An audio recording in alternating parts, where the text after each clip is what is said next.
All right, everybody, we in the building. Welcome back to No Name Wrestling. As promised, I told you today we got a special collab for these WrestleMania predictions. We're gonna dive into a lot of things, man, because I know everybody's got different feelings about this WrestleMania this year, the builds and the feels and everything.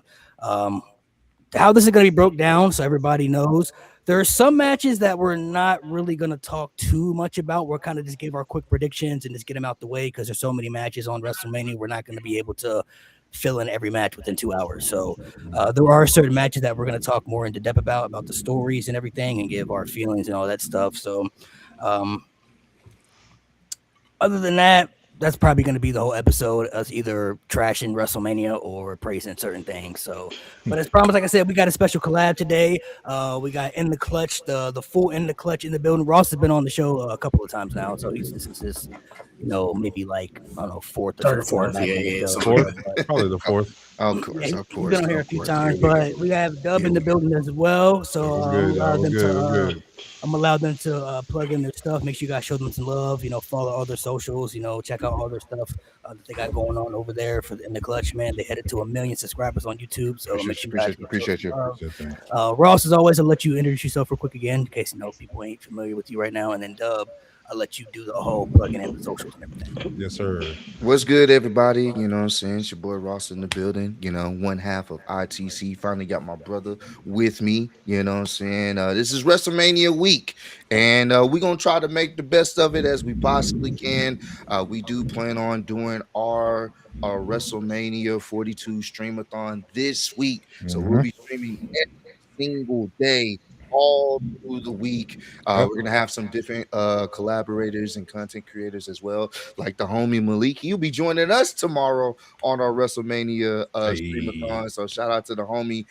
We appreciate you pulling up for that and allowing us to be here. Y'all already know what it is. Socials in the Clutch ENT on YouTube, pretty much everywhere else in our Clutch Going Gaming on Twitch. We're live on Twitch right now. So shout out Yeah. to everyone that's watching right now. And I'm gonna pass it over to the homie Dub. Y'all already know who he is. Yeah, Go yeah, ahead. yeah, yeah. What's up, Y'all man? Your already boy know. Dub here, man. Appreciate you guys again, man. Nice to meet you, gentlemen. But yeah, man, in the clutch ENT, like Ross was saying, man. Hey, we will be turning up this week, and we Mhm. will be doing a live watch party this Saturday in Houston at Social Beer Garden. So if you're in the Houston area and in the surrounding cities, man, come pull up on us, man. We got the links all over our socials and all that, man. So that way y'all can grab a ticket for Saturday and Sunday. Of course, I said Sunday because you already know why. I'm watching WrestleMania this weekend. It's really only one match that I really care about, and we're gonna get into it though. Yeah.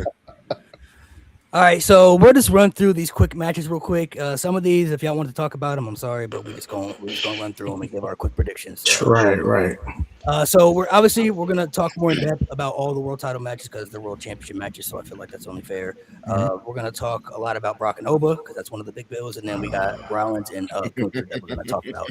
Everything else we're gonna kind of run through real quick. So I'll start first. We have the ladder match. I'm just gonna pick Javon. I'm just gonna say he gonna win because I think they ready to kind of give him I a little like bit of a that. push. Ooh. I like that. I like that. So you going with Javon? I'm going with Javon.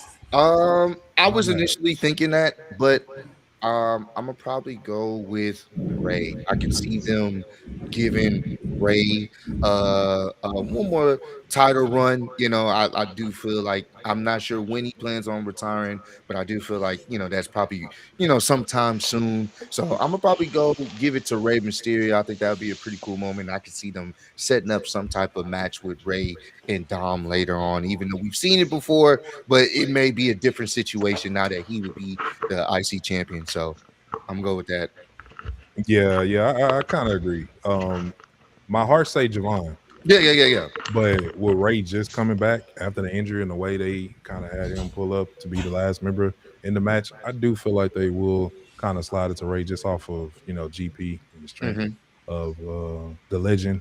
And I think they're gonna have Javon show out. I think Mm-hmm. Javon's in there to show out and turn up, Mm-hmm. and he's gonna do so good that we're gonna be able to see him actually being the champ next. So yeah, Quick thing, everybody, go on mute when you're not speaking because there's an echo. So Okay. whenever you're not speaking, just put yourself on mute. all right, bet. But yeah, that's me. Me personally, I actually see Penta retaining. I think they've held off giving him the IC title for so long. I think they're going to give everybody else a really good performance. Especially Javon. I think he's going to be the MVP of this match. Ray, I felt like they probably just didn't want to leave him off the card. But yeah, I think after Penta was chasing that belt for so long, it'd feel kind of weird just taking it off him that fast. Yeah, I'm kind of with Mo. That's my only thing. He just got it. I don't think he's gonna be a transitional. I think everybody gonna do their thing, and then Javon's gonna have like that hope spot. Oh, he about to get it. It's him and Penta up there, and then Penta will get it so he can do the Seto Miedo on top of the ladder. So he just got it and hasn't really defended it. So I think he's gonna keep it. Damn, y'all got me all twisted now because I was coming in here to say something and now y'all got the Penta thing. I'm going to go with my first heart, but I do feel with both Mo and G are saying I can totally see Penta. But to me, there's three guys that can't lose this weekend or on WrestleMania weekend. I'm going with Javon. He's one of the three guys that I don't think should lose on WrestleMania weekend. Javon. You're going to leave it at that. All right, next we got next we got, I'm gonna keep this one short. We got AJ and Becky.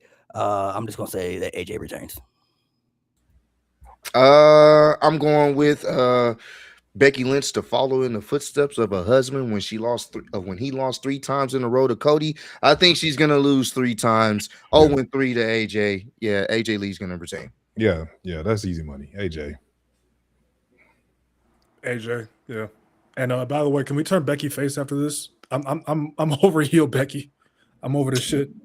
I'm not buying. Hey, Sports Illustrated thinks she's the most, the best. You feel I mean, me? she is. She is, and that's right. But yeah, it's AJ because now that Roxanne's back, I think Roxanne is the one that's going to take that title off of her. So it's AJ. Look, bro, AJ has been buns since she came back. I'm going to call a spade a spade. She been buns. I'm picking Becky. Get it off for it's time. Let's end this shit. Yeah, probably AJ. Yeah. No stipulation is crazy, but yeah, AJ. Yeah. We can't argue. The AJ. You can do a little rebuttal real quick. He said buns though. Bro, like, I was about to say he got a dragging it with that one. Yeah, it's a difference, but saying it's been lackluster. Buns is OD. All right, you're right. Buns could be OD. I'm my bad, but like the promos, mid, and the matches, bro, is just mid's a better word. Mid's a better word. The first match, you could tell she was tired. It was her first match in a decade. She was tired, but she got in there with Bayley though. She was cooking. We gonna see, G. We gonna see. Yeah, I mean she back on flow now. We'll see. We gonna see because I'm holding you to that because I've been waiting for this. The next one I'm gonna run through again. We got the women's tag team match. Now, I was gonna pick the Bellas, but Nikki Bella got that injury, so I'm not sure if they're gonna put it on them just yet.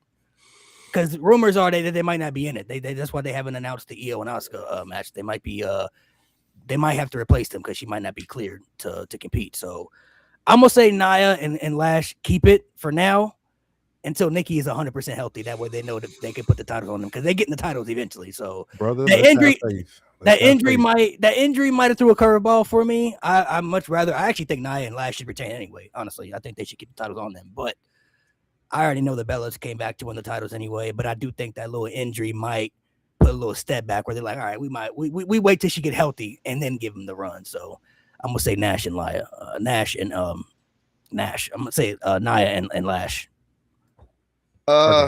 Man. Say the Bellas, Ross.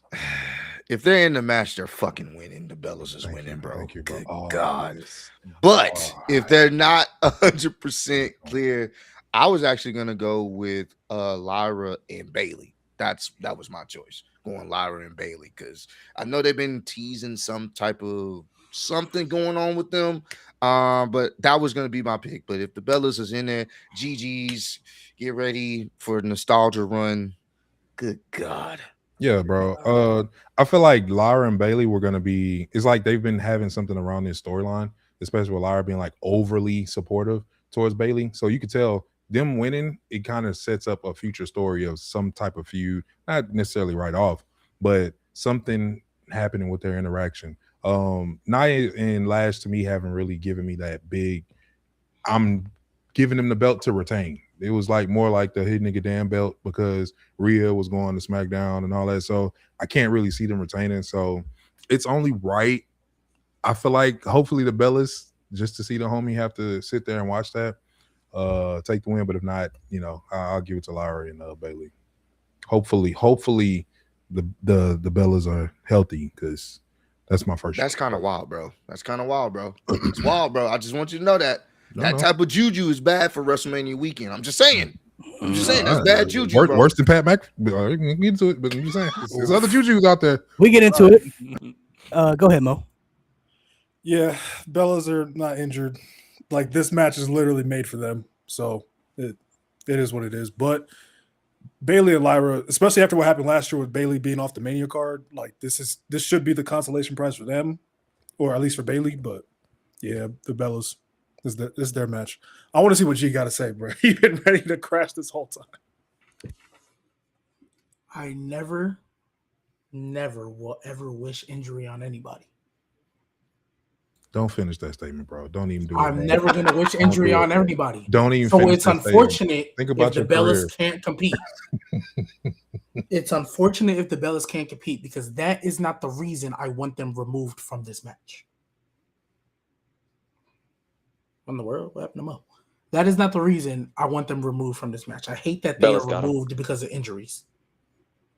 That's all I wanted to say. I hope Bailey and either Bailey and Lyra win because Bailey was off of Mania, or Nia and Lash win. That's the only thing I have to say. See, I agree with Dub. I definitely think the Nia and Lash thing was a here nigga damn. But funny enough, from watching Charlotte's busted open interview and just hearing what she had to say about her and Alexa and how they kind of revamped the tag division, I actually am feeling Charlotte and Alexa. I do think Bailey deserves it because she missed it, but I think they're gonna give it to Charlotte and Alexa. I have no hope. Bella Twins. I love Nate. I love Nate. The one sentence. Let's keep it pushing. All right, yeah, we're gonna keep it pushing because we got some things we're really gonna get into. Dom and Demon Finn. Listen, if this nigga Demon Finn can't be Dominic Mysterio, bro, it's really over for Finn Balor. So if there's three people that I will say have to win at WrestleMania, I think Finn is one of them, just for the simple fact it's the Demon. So it's got to be Demon Finn, bro. I'm not gonna lie to you. Yeah. If Demon Finn does not win, take him back to catering immediately and keep him there. I'm just being honest. Yeah. He can eat all the demon snacks he want. Yeah. If he cannot beat Yeah. Dominic Mysterio in his ultimate form, his form that is beyond his human level, send this nigga back to catering, give him all the demon snacks he want, because that will be his only thing that he'll be able to do anymore. No one will care. Yeah. It's either Demon Finn wins, send him back to catering. That's all I got. Unless Dom come with like some angelic type vibe, right? Like with God on his side, then right? Because nobody will disagree that a demon can't defeat God, right? You right, Doug, but like, nah. I'm just saying. You know what? You right, Doug. You right about that religion, but I gotta call a spade a spade. Nah, that nigga gotta lose. But nah, for real, yeah. Like Finn gotta win, bro. If Finn don't win, bro, he gonna have to get all of us a chopped cheese sandwich and catering and extra Kool-Aid. It's just at this point, I don't even want to hear nothing else. The boy lost in Ireland. It just can't get no worse than this. Now you done turn back into a demon. You accepting hell to fight Dom to win, and you still lose. Yeah, get rid of him. But yeah, so Demon Finn for the win. Go ahead, Mo. Oh yeah, Demon Finn. Like, yeah, y'all said it. If he lose again, the Finn Balor jokes, those are gonna seem like tame compared to what comes after Mania. Like, facts. I don't know about y'all, but me personally, I've always been a huge Demon Balor fan. So that's a part of the reason I want to go to Night 2 just to see that entrance in person. But if that nigga loses, I'll be in that arena crying, laughing. Swear to God. For me, it's not for me personally, as the resident Finn Balor defender, super fan myself, it's not enough for him to just win. He better whoop that nigga ass. You mean the demon for Finn Balor and JD McDonough? I mean, for Dominic Mysterio and JD McDonough, like Carlito ain't even there. And we know the impact Carlito got. He 1v3'd Bobby Lashley and the Street Profits. So we know the type of impact he got. You mean to tell me you need the demon for him? Yeah, bro. It's not enough to just win. You better dominate. You better dominate. You better squash him. Like this. I want this to be a 15-minute segment. I want the entrances to be 10 minutes and the match to be 5. Just so we can get the demon entrance. I don't. He better destroy him. It's not enough for him to win. If this man has a 15-minute competitive back and forth selling for Dominic Mysterio, yeah, nah, bro. Nah. My thing is, why even bring it back? Like, what's the purpose of bringing it back if he's not gonna win? That to me is simple. Like the Demon Finn, especially if you hear how he talks about it. He was so upset how Vince McMahon did the whole Demon. So for him to bring it back, it means a lot. There's no way he's losing. No way. You know how ass you gotta be to bring out your alter ego for, excuse me, Dominic Mysterio. This nigga, I'm with G. He better whoop his ass or go back to catering. Get them demon snacks. Hey, I'm not gonna lie. We might need to ban Mr. Coldboard. He said if Dom wins with a roll up, I promise you. Oh my god, I might punch my screen. Roll up is crazy work. If he wins with a roll up, I might punch my screen, bro. All right. Some other ones we got 3 more we're gonna run through. We got Sammy and Trick. Don't know why Carmelo Hayes not in this. Upsetting, if you ask me. If I'm gonna be completely honest though, I don't really care who wins. I'm not really interested in either, if I'm being honest, because the fact that Carmelo's not in that match kind of really makes me very uninterested in a lot of things about this. So even if Melo hadn't won, I just felt he should have been in there, and the fact that Lil Yachty is going to be at WrestleMania and not Carmelo Hayes, kind of crazy if you ask me. So I'm just going to say Trick for the simple fact that he is one of the most popular guys they got right now. I think they see something in him. And I think Sammy is destined for some type of heel turn crash out eventually. So I'll just go with that. But this match doesn't really interest me anymore, if I'm being honest. Not saying it will be a bad match, but I'm just not really interested in it without Carmelo Hayes. I'm just here to hear the entrance, whoop that Trick in front of so many people. That's going to be dope just to see that, have that moment. I want Trick to get the win here. Hopefully, after that, we can set up a feud, obviously, with Trick and Carmelo because they have history. And I think that's a feud that can carry SmackDown because SmackDown needs it. And the fact that Carmelo is back in catering, not because we want him there, it's because they sent him there, is egregious. This easily. I know sometimes people feel like, putting a triple threat together is lazy booking. But this is one of those things where the guy deserves to be in that situation because he's carried a boring show for months. He's carried the show. He's been the best part of the show.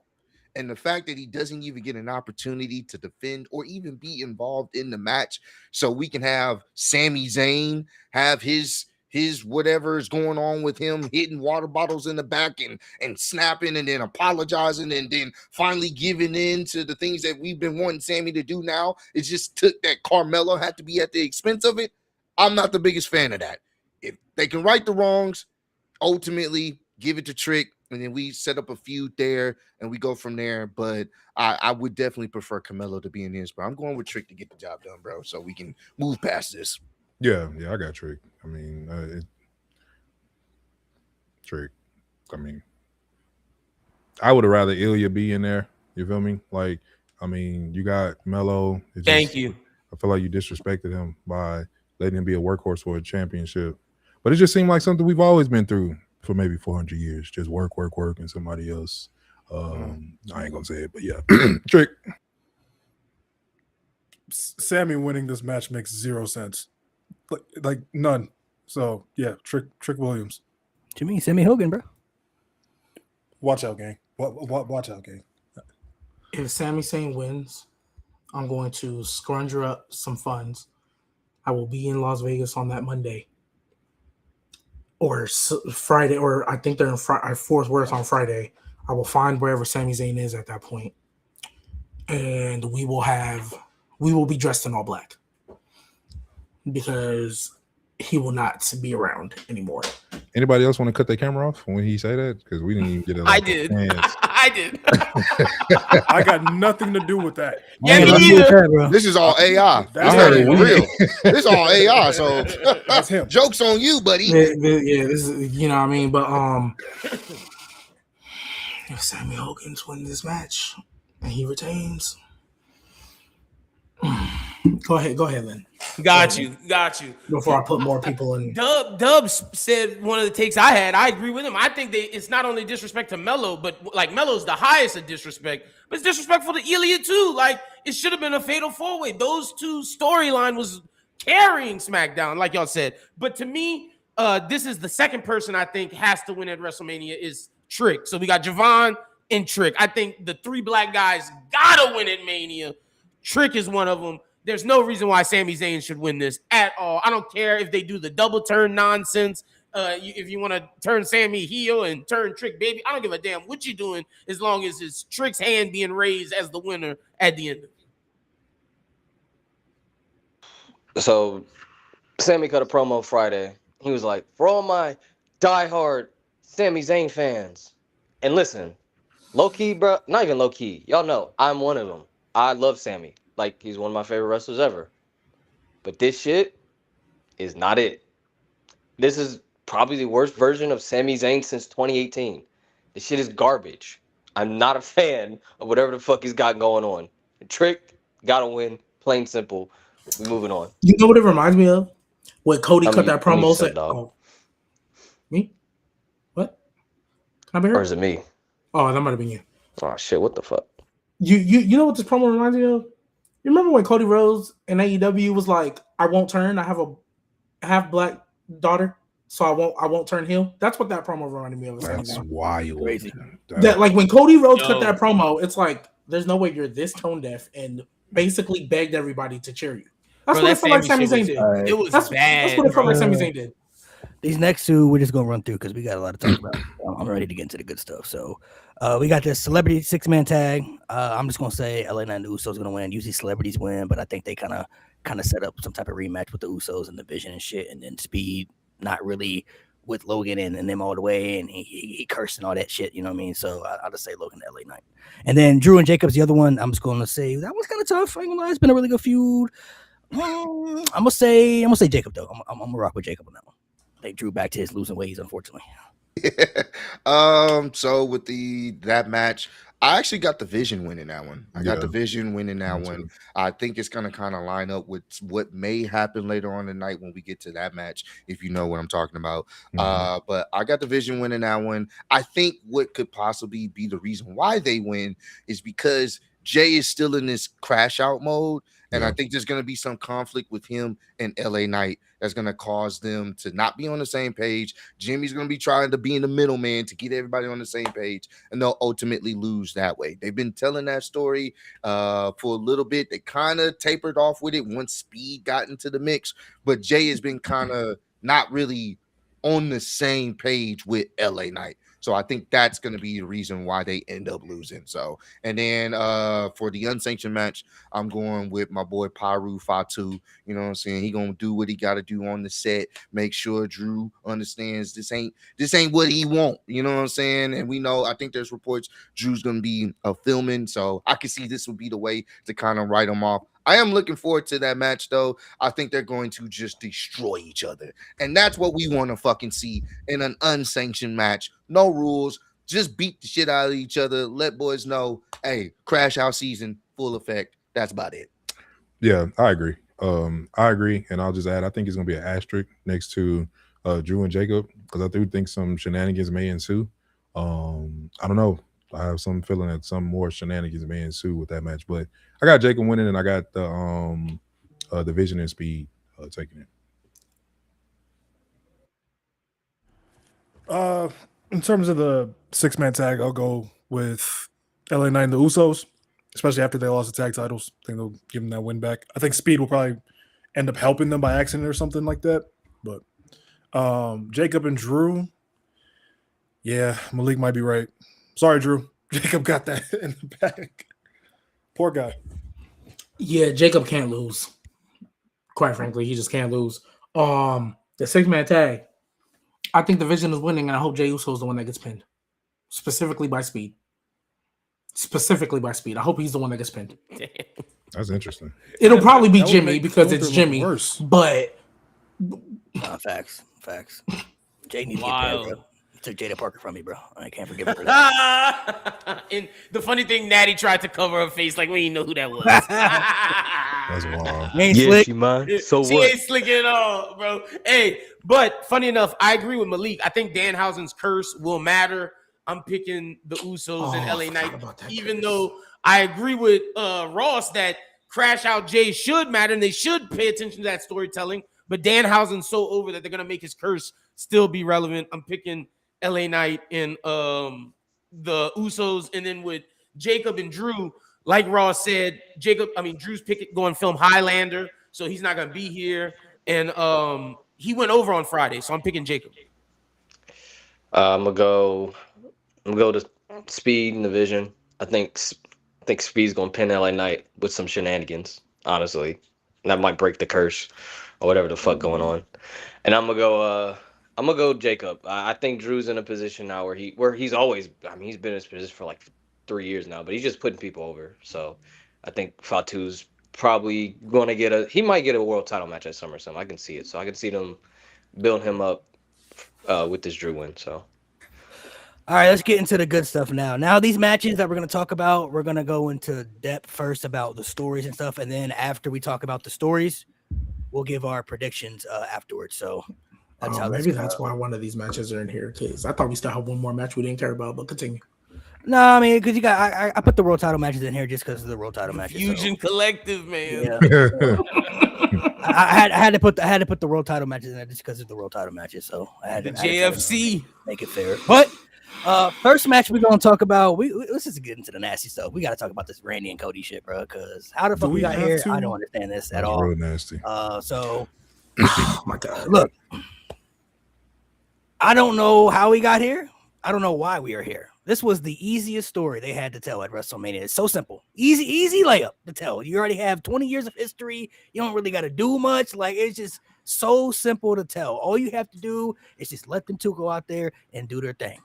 Started off cool with Randy. They want to turn Randy heel, the best version of Randy. Cool. They kept Cody off TV to sell the injury and everything. Then he goes after Matt Cardona, who has ties to Cody. Okay, you keeping it cool. I like that. Then when Cody comes back, they get right to it. No words needed. We just gonna fight, even though the brawl wasn't really that good. It's just Cody Rhodes standing on business. All right, now we just gonna get right to it. All right, I'm feeling it now. I'm with it. Then we got this mystery person. We're like, who's Randy talking to on this phone, man? Like Ted Jr., Cowboy Bowie. We're trying to figure this out. Like, I don't know what he's talking about, man. But we're trying to put something together. Like, who could he be talking to? Oh man. Then we get to SmackDown, and out of everybody you could have thought of, it's Pat McAfee. And I even tried to be fair. I said, let me let this breathe for a little bit, because CM Punk actually kind of brought me back in a little bit with that promo. When he was cutting that promo, I'm like, okay, maybe we getting some WWE TKO thing. Maybe they can save this somehow. I don't know, but CM Punk's promo kind of really reeled me back in a little bit with when he was taking shots at Pat McAfee and stuff. So I'm like, oh, okay. Then we get to SmackDown again. And I'm watching it, and I'm like, shit's not moving me, bro. Like, it's not working, man. Like, Pat McAfee cutting these promos, and even if you agree with what he's saying, like, he's not that guy. Like, I'm not feeling what he's telling us. You know, if you're having trouble selling tickets for WrestleMania, you should have lowered the prices to begin with. You wouldn't be in this position to begin with right now. And now they're trying to lower the prices a week before WrestleMania. It's kind of too late if you ask me now, because people still got to buy plane tickets and hotels and all other stuff they got to pay for. So now you want to lower the prices because tickets ain't selling as well.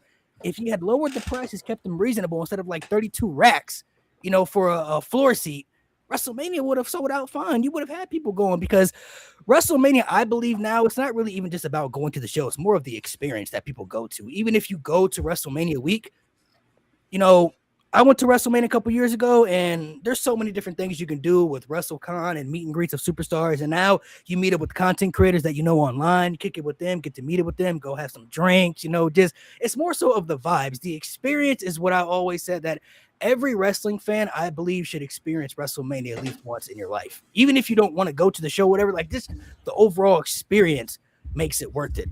And even if you go to the show and the show doesn't turn out to be as good as you want, at least you had a good week. You had a good experience there. You got to do other things that you want to do. You got to meet other people you wanted to meet. You got to have a good overall experience. So it doesn't feel as deflating as far as, not going to a WrestleMania that you spent money for that didn't deliver. But I just truly don't understand how we got here. I would have never predicted that on paper going into this match that they would have fumbled this. It was impossible. It literally was impossible to not make this work. It's Cody, Randy. You have 20 years of history. Like, it's so simple to tell. And if you would have told me that we could be in a position now to where this main event potentially could be worse than last year's with John Cena, I said, no way, it's not possible. How could you possibly make it worse? And now we're heading into territories where you got Jelly Roll here, you got Pat McAfee here. Like, if you wanted to involve these guys for WrestleMania, that's cool. But put them in angles and stories that they can be in besides the main event of WrestleMania where they don't need to be in, bro. I don't want to see Jelly Roll come out to help Cody Rhodes because Pat McAfee is there or vice versa. Like, we don't need these other shenanigans, bro. They overcomplicated this feud in the worst way possible. And I just genuinely, I'm just more upset. I'm just more upset than anything because on paper, like I said, this was the easiest story for them to tell. It was an easy layup. You didn't have to do too much to really sell people on this. People had waited for this, actually. They was talking about this for years. Cody, Randy, WrestleMania. We need this, right? Randy Orton, 15 champion. Like, there's just so many things that go into it. And it started off so good. That's what hurts me. Like, it started off so well. And then once Pat McAfee got inserted, now it's just like, it makes me not want to care about this match now. And now I don't like that feeling. It makes me not interested as far as like, I don't really care what happens in this match anymore, and that's a bad feeling to have. You know what I mean? Like, that's not a good thing to have. I've seen people talk before I pass it to you, Ross. I've seen people talk about, they're doing this, because they don't want to get Randy, they want to get Cody cheered over Randy and stuff. At this point, for me, it's like, who really cares at this point? Whether Cody gets booed or cheered, he's going to be the same guy no matter what reaction he gets. You feel me? If he gets booed, he's still going to be in the same position. He's going to get pushed the same. He's still going to be the same dude, and people still going to watch regardless. I don't think that really matters. Can you imagine back in the day and with the Randy and Cody feud, and they had called, they called Mickey Rourke to come in and try to get John Cena cheered over Randy Orton for this feud just because he had a movie coming out and everything. Bro, they was going to boo Cena whether they liked him or not at the time, bro. It was going to happen. You can't like change the direction of how people are going to feel. You know what I mean? People are either going to boo you or cheer you, but as long as you get a reaction, that's all that matters at the end of the day. And for Cody Rhodes, I think that's a bullshit argument too, bro. That's a bullshit. I've seen people bullshit. I've seen people say that. It's like, bro, if Cody's going to get booed at this point, it's just going to happen. It's just bound to happen. I don't think that's a logical, reasonable excuse to insert a Jelly Roll and a Pat McAfee to the story to actually think that's going to make it better. I feel like that's a way to tear down Cody by them saying that, honestly. Like, I feel like that's just like Cody hate because it's clearly some TKO shit. Clearly. I feel like if you wanted to sell tickets more, this is not a way to invest people more into this story. It's actually the complete opposite, if you ask me. So, Ross, I'm going to pass it to you, bro. How you feeling about this, man? Let me go ahead stretch real quick. Look, I finally had a chance to calm down. I know in the midst of watching that godforsaken promo of him telling us, and hey, I got a special announcement, only for the announcement to be 25% off on night one only, because night two is apparently going to be trash. I have never seen anybody, I don't even think Vince has ever done this, where leading up to his main event of his biggest show that he actively had somebody go out there and tell them, don't worry about this night, worry about night one. We're only going to give you discounts for night one because that's the only night that matters, because me and Randy Orton are going to save professional wrestling. And for that to be the point, I'm getting upset again, but for that to be the point, for him to save professional wrestling, only to have this guy, Pat McAfee, I know, but Pat McAfee be the one to walk out the damn arena with the WWE Championship, and Randy Orton is in the background. I don't give a damn if they had a fucking picture in the damn Ram truck afterwards. It makes no no Breathe. sense. It just Woosah, bro. doesn't. I'm Woosah. sorry, bro. Breathe in, You're breathe gonna out. irritate Breathe me in, breathe again out. because Please. it doesn't make sense. I'm trying to understand why Randy is in the background of his own feud to a nigga that was only on commentary. He just got choked out by Gunther last year. What are we doing? How does Ass. that make sense? How is that selling tickets? If I'm a fan and I've been wanting to see Randy and Cody go at it, you have taken a title off of Drew for this shit. I'm not going to be actively, you know what? Shout out to Pat McAfee. I can go see WrestleMania night 1 25% cheaper. What? What are we talking about? How is this progressing the fucking story? It doesn't. And anybody that says, oh, you're enjoying this, kudos to you. Congratulations. I wish I No, had this the sign's brain for that you. you had because you're able to find some enjoyment out of this. I can't. They have single-handedly made me not care. I don't give a damn. Just put the fucking title on Randy Orton and call it a day. But guess what, guys? There's more. We're not done because they're trying to run it back at Backlash. We're going to get a tag team match with these niggas. Why? Tell me why. We did the same Ain't thing nothing but last a year, and we're doing the heartache. same thing this year. You didn't Tell learn. me why. You didn't learn. Okay, you didn't sell as much as last year in tickets. Maybe Jesus if you didn't try Christ. to actively say, we're going to go up on the ticket prices, motherfuckers would be able to pay for it. You got it, Dub. I'm done. Breathe, I man. don't even know. Breathe, Yeah, let's breathe, let that breathe. breathe. Let He your mic. right. Do He this to your mic right. real quick though. Do this to your mic, bro. Just wave it off, bro. Just I don't understand like how you fumble a storyline like this. I just said that like last night. I don't understand how you fumble this. Like even if you play it simple and safe, you still get a decent build up. People still Right. go crazy if the match is good. I mean, you don't even have to do a lot. So some old promos where Randy was sitting next to Cody talking about call him his brother. Like you can be chill and simple, still go crazy. And I'll add this before I pass it over. And I agree with the homie in the chat. I think it was Solomon or somebody else, because I thought about this too. When they showed Cody talking to Stephanie, in my head, I'm like, okay, that's a cook. You kind of, went back in history a little bit. Could it foreshadow you get his wife involved? Now, you don't even got to get her deeply involved. Randy ain't got to go kiss her or nothing like that.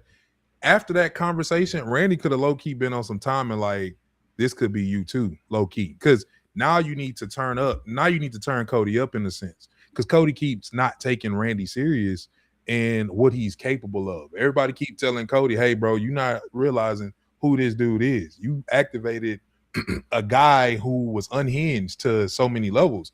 And Cody's like, oh, no, I can handle it. I want the best him. No, he goes lower than low. So you do something like that where Cody like, hold on, fam. Hey, you ain't finna do me like you did Trip and his girl. But you kind of show a glimpse of Randy kind of just hinting that I could do you the same way, if not worse. Now Cody gotta go rogue. Now people care about this match more than any other match on the card just because you playing with old Randy, you playing with Cody mind, and then now that's gonna force Cody to switch. And I mean, you don't even got to go heel at that moment. You just got to be on timing, like CM Punk timing, like how he was when he went against Kevin Owens. I'm trying to figure out why people forget that Cody was on crash out mode against KO. Like, why couldn't we get something to force him out of his cookie cutter self, selling ice cream cones and stuff? Like, and hey, get your bag, but hey, it's WrestleMania season, bro. We're here to see hands being thrown and boys getting packed up. But that's how I feel. I just don't see how you fumble that. But Go ahead, Mo. Malik asked earlier, how did we get here? We got here because Vince McMahon returned in 2023 to sell the company to a group of people who don't give a fuck about professional wrestling. TKO is so hell-bent on catering to an audience that isn't the core audience for WWE. And we all know, and Vince McMahon, even in his most senile state, understood WWE caters to families and children. So they're so badly trying to get this new audience that they're never going to get, because let's keep it a buck. Some people, you'll never get them to like wrestling. It don't matter what the fuck you do. You can get LeBron versus MJ in there. They're not watching. And it's this build is prime example of it backfiring on them. I saw a graphic on Twitter earlier and I got it pulled up already. They're going in the same venue as last year. Night 1 attendance 61,000. This was WrestleMania 41, 61,467. Night 2 63,266. We are a week out from WrestleMania 42. Night 1 tickets, the tickets that have been sold, 40,610. Night 2, 42,769. A 20,000 people drop off. Now it probably will be a little bit more, granted, but it's not going to be much more. Why? How do you fumble the simplest storyline that you had written for you? How?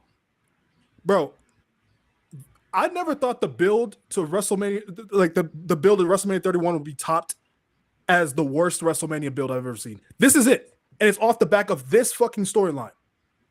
Why is Pat McAfee involved in this? Why? What connection does he have to either one of these niggas? Like, him saying Cody is the reason why this isn't working makes no sense, because if you remember the end of WrestleMania 40, it was Cody finishing the story with Pat McAfee on the fucking commentary saying professional wrestling is beautiful. So Cody is the reason why that came out of your mouth, but now he's the reason why the business is going backwards. That makes no fucking sense at all. That makes zero sense. And for them to go on TV, Randy Orton and Cody Rhodes have not even had a fucking one-on-one promo against each other. You have two of the best storytellers in your entire, fuck the company, in the entire business today. Randy is still like that as a storyteller. And you haven't had them have one-on-one back and forth promo. Cena and Cody had two. You haven't had one with so much history between these two men. You make Pat McAfee the center of this story. And now you're adding Jelly Roll as Cody's backup.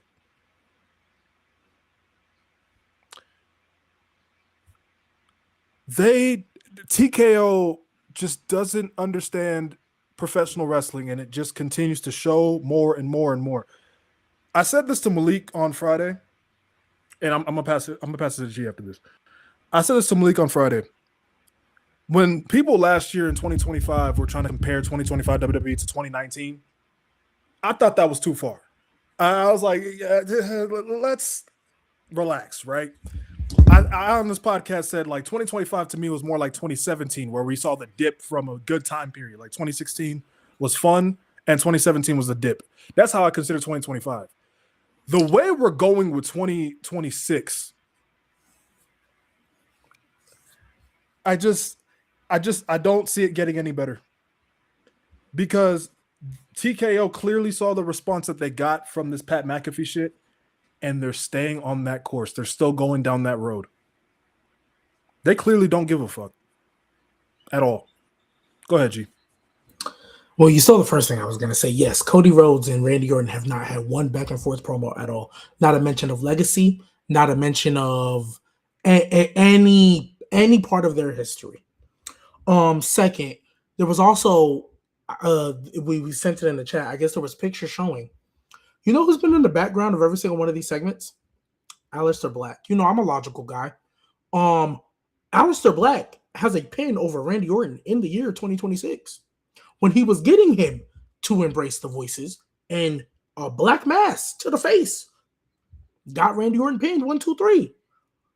That didn't make you start listening to the voices, but a phone call from Pat McAfee did. Yeah, okay, that's logical. And And then I want to take it a little bit deeper, right? Because obviously y'all have mentioned all the problems wrong with this feud. And I'm not really a Cody hater. I think everybody be dragging it.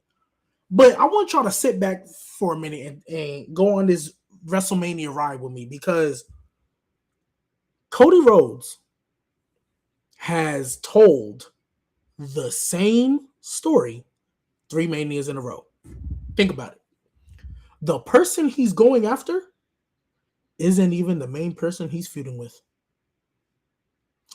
It felt when he was going to finish his story, it felt he was feuding with The Rock more than what he was with what's it called? More than what he was with Roman Reigns. And then we get to Cena. The Rock, what do you know? Back at it again. And then when The Rock didn't show up, it was Travis Scott the reason. Travis Scott is the reason you couldn't hold on to your title. I just watched you come off of a feud with Kevin Owens and you embracing that side of you, but then when it gets to John Cena, let me hesitate. Okay, sure. And then we get to this WrestleMania. And your number one person that you've engaged with is Pat McAfee. Jelly Roll being the voice of reason in the pull apart brawl. You just met these dudes a year ago. Back when they needed to help you up get off the mat. You just met them a year ago. Logically, storyline wise, Aleister Black has more of a reason why Randy is the way he is. Logically, storyline wise, the desperate heel that you started off with, like, I really need to get 15. That was a perfect way to do it, because yes, Randy's not going to get booed regardless, but he was desperate. And Cody, logically, storyline wise, you said it's okay. You said it's okay for me to do this. Cody said, you know what? Let me take the weight off your shoulders. I want the best Randy Orton. I want you to listen to the voices. So then we get here, and Pat McAfee and Jelly Roll are getting an ample amount of screen time. Jelly Roll put his hands on Nick Aldis and said, what is wrong with you? What do you think you're doing? And I'm supposed to take Jelly Roll serious. That's what they're telling me. I'm supposed to take him serious because he beat Kit Wilson. That's what you're telling me. And Pat McAfee, because he's a former commentator that literally stopped commentating because he was tired. He stopped commentating because he was tired. It was too much. These are the people that you're expecting me to believe are a crucial part to your main event of your WrestleMania. I'm fully convinced. I am fully convinced that they always wanted Roman and Punk to be main event for night 2. But they saw how good Cody and Randy was cooking, and they said, how can we take some heat off of this feud, because we really want Roman and Cody night 2. And if they keep going the way they're going, we're going to have to put Cody night 2 on. We don't want that. We want to give Punk his night 2 main event, and it's Roman Reigns. I know. Yo, Pat McAfee, I know you tired. You got 2 months. You got 2 months free. NFL's over. College football's over. You got 2 months that are free. Don't worry, I got you. Jelly Roll. You want to do something for Mania, right? Kid Wilson and The Miz wasn't enough for you, so come on. I got you. I'm fully convinced they did that on purpose. I think I'll even take it a step further. I think Ari Emanuel and Vince McMahon are clearly in cahoots. Vince McMahon is still salty that Triple H and his daughter literally said, no, you cannot come back to the company. So he found a loophole to sell it, and he made sure to sell it to somebody who would still listen to him and would do everything he asked. Hey, bring Pat McAfee in there. Hey, bring Travis Scott in there. Hey, tell Dwayne not to show up, even though he's the... Because remember, that's why he was at Elimination Chamber. Wanted to move tickets. That's what Ari Emanuel said. I wanted to move tickets. Ari Emanuel came out to our face and said, yeah, Vince McMahon cared about your families and stuff. Yeah, we ain't really rocking with that for real. That's not really what we going for real. Like, we could care less about y'all families for real. That's what they said. So, Pat McAfee and Jelly Roll are the reason we're in the... Because we're supposed to take them serious. Floor is yours, Lit. Look, man, as the Cody guy, I got some things to say as the Cody guy on this pod. But to add to G's conspiracy, I won't say Vince and Ari. I'm going to say The Rock and Ari, because It was reported that Roman and Cody had beef. Roman wanted to pin Cody. Cody didn't like that. Politic to Triple H. I could see Roman politic to The Rock and have The Rock talk to Ari Emanuel if I'm going down the conspiracy route. But that's just to add on to G's conspiracy. To go into it, I agree with Dub. Why the fuck wasn't Brandy involved? What are we doing? The way that things were shown when Cody got his head smashed in with the fucking chair and the way Randy was sitting there diabolical, that's not the same Randy that had Pat McAfee draped over his fucking shoulders like a cape and having Pat McAfee hold the fucking title. What are we talking about? Those are two different people. That's two different things. Like the Randy that did that to Cody would have kicked Pat McAfee's ass. What the fuck are we watching? Like it's so frustrating because G talked about Cody having it 3 times in a row. It's not his fucking fault. He was trying to tell good stories every time something gets fucked up. The first time, I'm okay with The Rock taking more than Roman. That worked. That made sense. The second time, Rock just said, fuck it. Ari asked me to come to sell tickets. I came to do that. I'm dipping the fuck out. What the fuck are we talking about? So that's number 2. Number 3, Ari Emanuel then gets a great idea. Hey, let's sell some tickets. Let's call Pat McAfee. You know what crowd they're trying to get? The fucking UFC MAGA crowd. That's what they're trying to get. But those motherfuckers are too stupid to understand what the fuck wrestling is. So you're never going to get those fucking brain dead motherfuckers. So what are we talking about? That's what they're trying to do, and it's failing. Like, it upsets me so much because, and like y'all said, Cody can go there. We saw it with KO. Like, I'm sick of the Cody hate. I'm sick of the blame. It's not his fault at all. This is Ari Emanuel's bullshit and stepping in a place where he doesn't need to step in. It's so bad. It is so bad that he doesn't understand wrestling. He let Pat McAfee say whatever the fuck he wants. You are downing WrestleMania Night 2. You are shitting on it. No matter how crazy Vince was, that never would have happened. I'm sorry. You cannot shit on your promotion. Like, this is so stupid to me. And then you have Pat McAfee walking out with the championship. My God. Cody Rhodes needs to go on ESPN, kick the fucking door down, punch him in the face, take his championship, and walk out. That's what he needs to fucking do. Because if not, it makes no fucking sense. This is so dumb. I am so upset at this. And the guys know, Ross and Dub, y'all may not know. I am so much of a Cody Rhodes fan. I'm sorry. Liv and Stephanie, main event.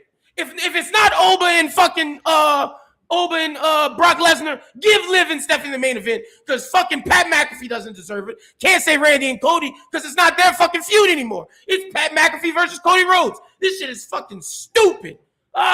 This is frustrating. Go ahead, Nate. My bad. Nah, you good, bro. It's only fitting I got a CM Punk shirt. I might have to cut a little pipe bomb here. This fucking 2000s WCW Vince Russo ass booking.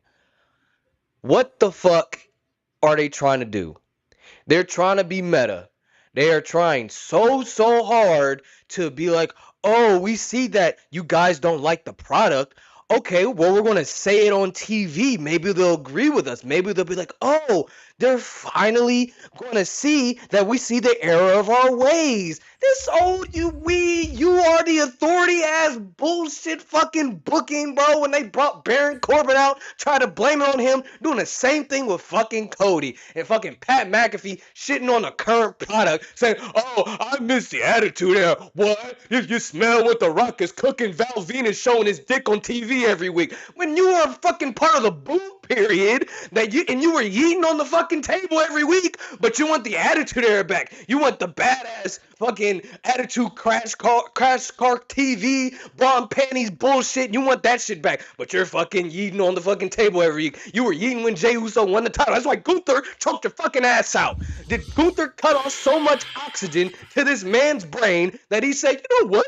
Fuck whatever WWE's doing. I was a part of the boom period, but fuck that period because these guys fucking suck. Like, what the fuck are we doing? Why are you shitting on night 2 of WrestleMania? Vince McMahon, one of the worst bookers I've ever seen in my life, one of the worst storytellers I've ever seen in my life, would never in a million years, in a million trillion years, say one of the nights of the show he literally gambled his entire career on. He would never call that shit ass. What are we doing? Why would you bury your own product? That is literally the opposite of what you need to be doing. The first week, look, that was a thing from TKO. I can see them being like, you know what? That didn't make sense. Pat, just go out there, get heat. This motherfucker doubled down. He doubled down on what he said. He buried an entire night of WrestleMania, which, by the way, looks better than night one, but we don't even got to get into that. And then, like y'all said, Randy and Cody, not a single promo, not a mention of legacy. The only thing they've had was, Stephanie came out and she like reminded Cody of Randy and all that shit. That was like probably the best thing they've done since the heel turn. Not a single promo. They're not mentioning legacy. You got fucking Jelly Roll and Pat McAfee having a backstage segment like they're wrestling at WrestleMania. What are we doing? You got Jelly Roll putting his hands on Nick Aldis. Nick Aldis should have taken that nigga. What the fuck are you doing? Nick, fucking put him in an armbar, some shit, suplex him, do something. Why are we making Jelly Roll look like the baddest motherfucker on the planet? Why does he look like prime Stone Cold Steve Austin? What the fuck are we doing? This is why I don't spend my fucking Mondays and Fridays watching this bullshit, because what the fuck? This is depressing. This isn't even funny. Like, it was funny last year. You can laugh at Travis Scott. Oh, haha, the rapper Travis Scott comes in and he gets the fucking crossroads, take the worst crossroads I've ever seen. Ha ha ha, that was terrible. Whatever, we move on. This shit is depressing. Pat McAfee and Jelly Roll having a promo like they're fucking wrestling at Mania. This shit's not funny. This shit makes me sad. This shit makes me turn off the TV. I haven't turned on a WWE show since fucking August. Jesus, oh my God, this is horrible. Yeah, watch AEW Dynasty tonight. This shit's gonna be long as fuck, but you know what? I'm gonna take it all in. Fuck it, I don't care. I'll take all that shit. It's Oh super God, this match. you know, I don't even know if we Whoa, gave our whoa, predictions whoa, on this whoa, shit. whoa, I don't whoa, even know if we gave our predictions. He good. Let's be Fuck, mature. that's Let's all be I gotta mature. say. Let's be mature. Hey, Let's be mature. Let's but be real mature. shit. I heard it. You good? I heard Nate? it. Well, That let's was You good, Nate? You good, Real Nate? shit, Nate. The thing that's depressing about this is the Pat McAfee story is continuing. Like, the fact that they didn't pull him out and the fact that Ari Emanuel put him in, they want to continue this storyline past Mania. This may continue past Backlash. Like, this may be because I think everybody knows WrestleMania Backlash is clearly the tag match. That's clearly what it's clearly what we're doing. It's clearly the tag match. But I just want to say this: if we think about it, we got 1 week to WrestleMania. I don't know if Cody's more upset that Randy attacked him and put a concerto on him, or that he attacked Jelly Roll last week. Bro. I don't know which one Cody more mad at. Bro. I don't know which one he's more mad The at. concerto doesn't even fucking matter anymore. That's the thing that is just, it's crazy to me. You know what's gonna be crazy though? If this is how good WWE's production is, they're gonna make this promo package so good. Oh yeah. Where they're gonna include the past history that they haven't talked about on TV. They're gonna include all that stuff in the promo pack. If you hadn't watched the build and you just watched the promo package, you'd be like, "Oh, this looks great." You wouldn't know how bad this is gonna be. The promo package gonna make this look 10 times better than it actually really is, and that's the crazy part about it. They're gonna put all the past stories and clips of Randy and Cody together. They're gonna put the heel turn and stuff in there. They might put little glimpses of Pat McAfee, but they're gonna put the good stuff that Pat said in there, and they're gonna put the little effects and stuff. Like they're gonna make it look. They're gonna make it look crispy. They're gonna make for a while though, WWE's. I was about to say for a while, WWE's video package was carrying the builds. You ain't need to watch week to week. Just go watch that video package. And you found out everything you needed to know. Let's keep it. Bro, it's gonna be so bad. But it's like the Stephanie thing got us hyped for no reason. Like after the Stephanie promo, you're like, okay, Cody's gonna go there, and it's like I can't wait to see what Cody and Randy say to each other. They don't even talk, bro. Like, what are we doing? Shout out to David Justin for the super chat right here.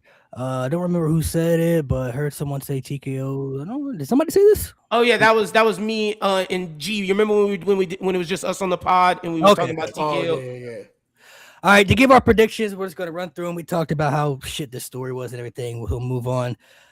So to give my prediction, I'm still saying Cody. Cody was always my answer before this bullshit even happened. I just don't see him losing in the main event of WrestleMania again. I don't think they're giving Randy the title yet. I do think Randy is going to get it. But I don't see him taking another L at WrestleMania, bro. I just can't see it, bro. Like I don't see it. He will be okay. I'm sorry. So that's always been how I felt. I'm like, I don't see Cody taking another L, bro, at WrestleMania. I think Randy doesn't win, and then even though Pat McAfee said if he loses, that he'll never be there again. WWE logic tells you that they never make sense anyway. So they'll put him back on TV the next day after he said some bullshit like that. Like, I'll never show up again. John Cena got fired, and then he was there every week somehow, even though he wasn't. I mean, he bought a ticket. Employed. Even though he wasn't employed, he was still bought there. A ticket. Yeah, so even before that, he was still there. Before the tickets, he was backstage. He was in the parking lot. Pulled up the same night. He was there somehow. He was there. They let him say goodbye. And then he came back that same night again. Yeah, he still came back the same night. Yeah. So my prediction is Cody, though. I think Randy does get it eventually. I don't think it's going to be at WrestleMania, though. I think Cody. I just can't see him losing in the WrestleMania main event again, bro. I just can't see it, bro. Hey man, I like the wishful thinking, but the way that they have inserted Pat McAfee into this shit, bro, I have no faith in them. Yeah, Randy, cool. Get your number 15, of course, with the assistance of fucking Pat McAfee. That's the dumbest. Oh, that's gonna be a dumb visual. We got it last year with Travis Scott. We're getting it this year with fucking Pat, bro. It's just a dumb visual, bro. I hate it. I hate it. I hate it. I hate it. I hate it. The only cool thing is Randy getting the number 15. That would be the only cool thing about it. But it's just the way they go about it. It's just such fucking bullshit. Honestly, they have made me not care. And that's crazy. This is what I wanted to see. They made me not care. Randy wins, and we, deal with more of Pat McAfee saving WWE. I mean, to me, Randy got to win because that's what's putting behinds in seats to even come to WrestleMania. Because clearly they're not even thinking wrestling logic anymore, right? Mm-hmm. So if I'm buying a ticket to go to WrestleMania, I'm getting a ticket to go see Randy win number 15. Like, Cody is technically getting the low-key Sammy treatment. Like, people been booing him out the wazoo. And if he beats Randy, he going to get Dom level heat. So if you want to pay to get people to come to WrestleMania, you have Randy win. It's for show at this point. We got to stop thinking wrestling logic. You got to start thinking greed. Yeah. You literally got to get into a greed mentality to judge this. So, yeah. They've got me to the point where I've forgotten predictions. I don't care about this story anymore. This shit is sad, man. If I had to go with my gut, they'd probably still give it to Randy. I think they keep this Pat McAfee thing going, unfortunately, because clearly they don't care. They don't care that, even the biggest WWE defenders still are not defending this shit. They don't give a fuck. So, yeah, Randy. I'm gonna be a little bit of a devil's advocate, and I'm gonna try to look at this logically. Even with all the Pat McAfee and all that stuff we got going on, Jelly Roll and all that bullshit, logically, you cannot have Randy Orton start listening to the voices for him to lose. It defeats the purpose. Because what are the voices telling you? You cannot have, because at the end of the day, like Malik, you said, that video package, that concerto is going to be put in there. And it's still going to look crazy. You can't have him start listening to the voices and lose. It actually will make Randy Orton look worse coming out of this if he just loses. Because there's no stipulation on this match. There's not a no DQ. There's not a steel cage. Pat and Jelly Roll barred from ringside. They put nothing on this match. So you have to win. They haven't even set up the punt kick yet. Bringing that back. They haven't even set that up. And I thought that was the layup. I for sure thought that was clearly that's how Randy's going to win. That's why I feel like they got, what's his name in there? Pat. Because he's a punter? I thought, bro, at first, honestly, at first, there's so many missed layups, bro. The punt kick, Brandy, Stephen, there's so many missed layups. I'm not gonna lie. So this is the last thing I'll say because I know everybody got to go. I'm going Randy. Bro, I just thought about it. You easily could have played off a crown jewel Randy hesitated. That's why he lost. Mhm. And he hesitated with the point. You know what? You could have. We saw. Mhm. Go It's ahead, bad, Lane. bro. Go ahead, It's Lane. bad Go all ahead, Lane. around. Go ahead, Lane. Like Randy was looking at the championship this whole time to give it to Pat McAfee. Like, what the fuck are we talking about? What the fuck are we talking about? Yeah, Pat McAfee was living out his childhood dream of holding that title. Clearly. Like the guy, like there's so many layers to Randy's character that makes no sense now. You looked at it this whole time to let Pat McAfee take it out of the thing and shut up, nigga. Shut up. But to say who I'm picking, it's gotta be Randy because not only what everyone said about how Randy needs to win, but I'm looking at this, the story's continuing. Dub made a good point about how they're booing Cody. Yes, they are. It's not as bad in the thing, but they still are. And I don't think that's why they put Pat in. But this is to get Cody to chase. Cody's gonna chase against Pat McAfee and Randy Orton till SummerSlam. Fucking disgusting. But that's what's gonna happen. I'm picking Randy. Yeah, that's true. I want to give them the benefit of the doubt so bad that they want the fans to leave home happy, but realistically, I'm thinking, what could they leave home happy with? Because one end you have Cody win. It's like, all right, Pat McAfee doesn't have the belt, cool, but it's like, do people don't even want Cody to win? So then you have Randy leave, but he has Pat McAfee by his side. I'm just gonna go Cody just by default because I mean I feel like that's gonna be their happy ending for WrestleMania. So Cody.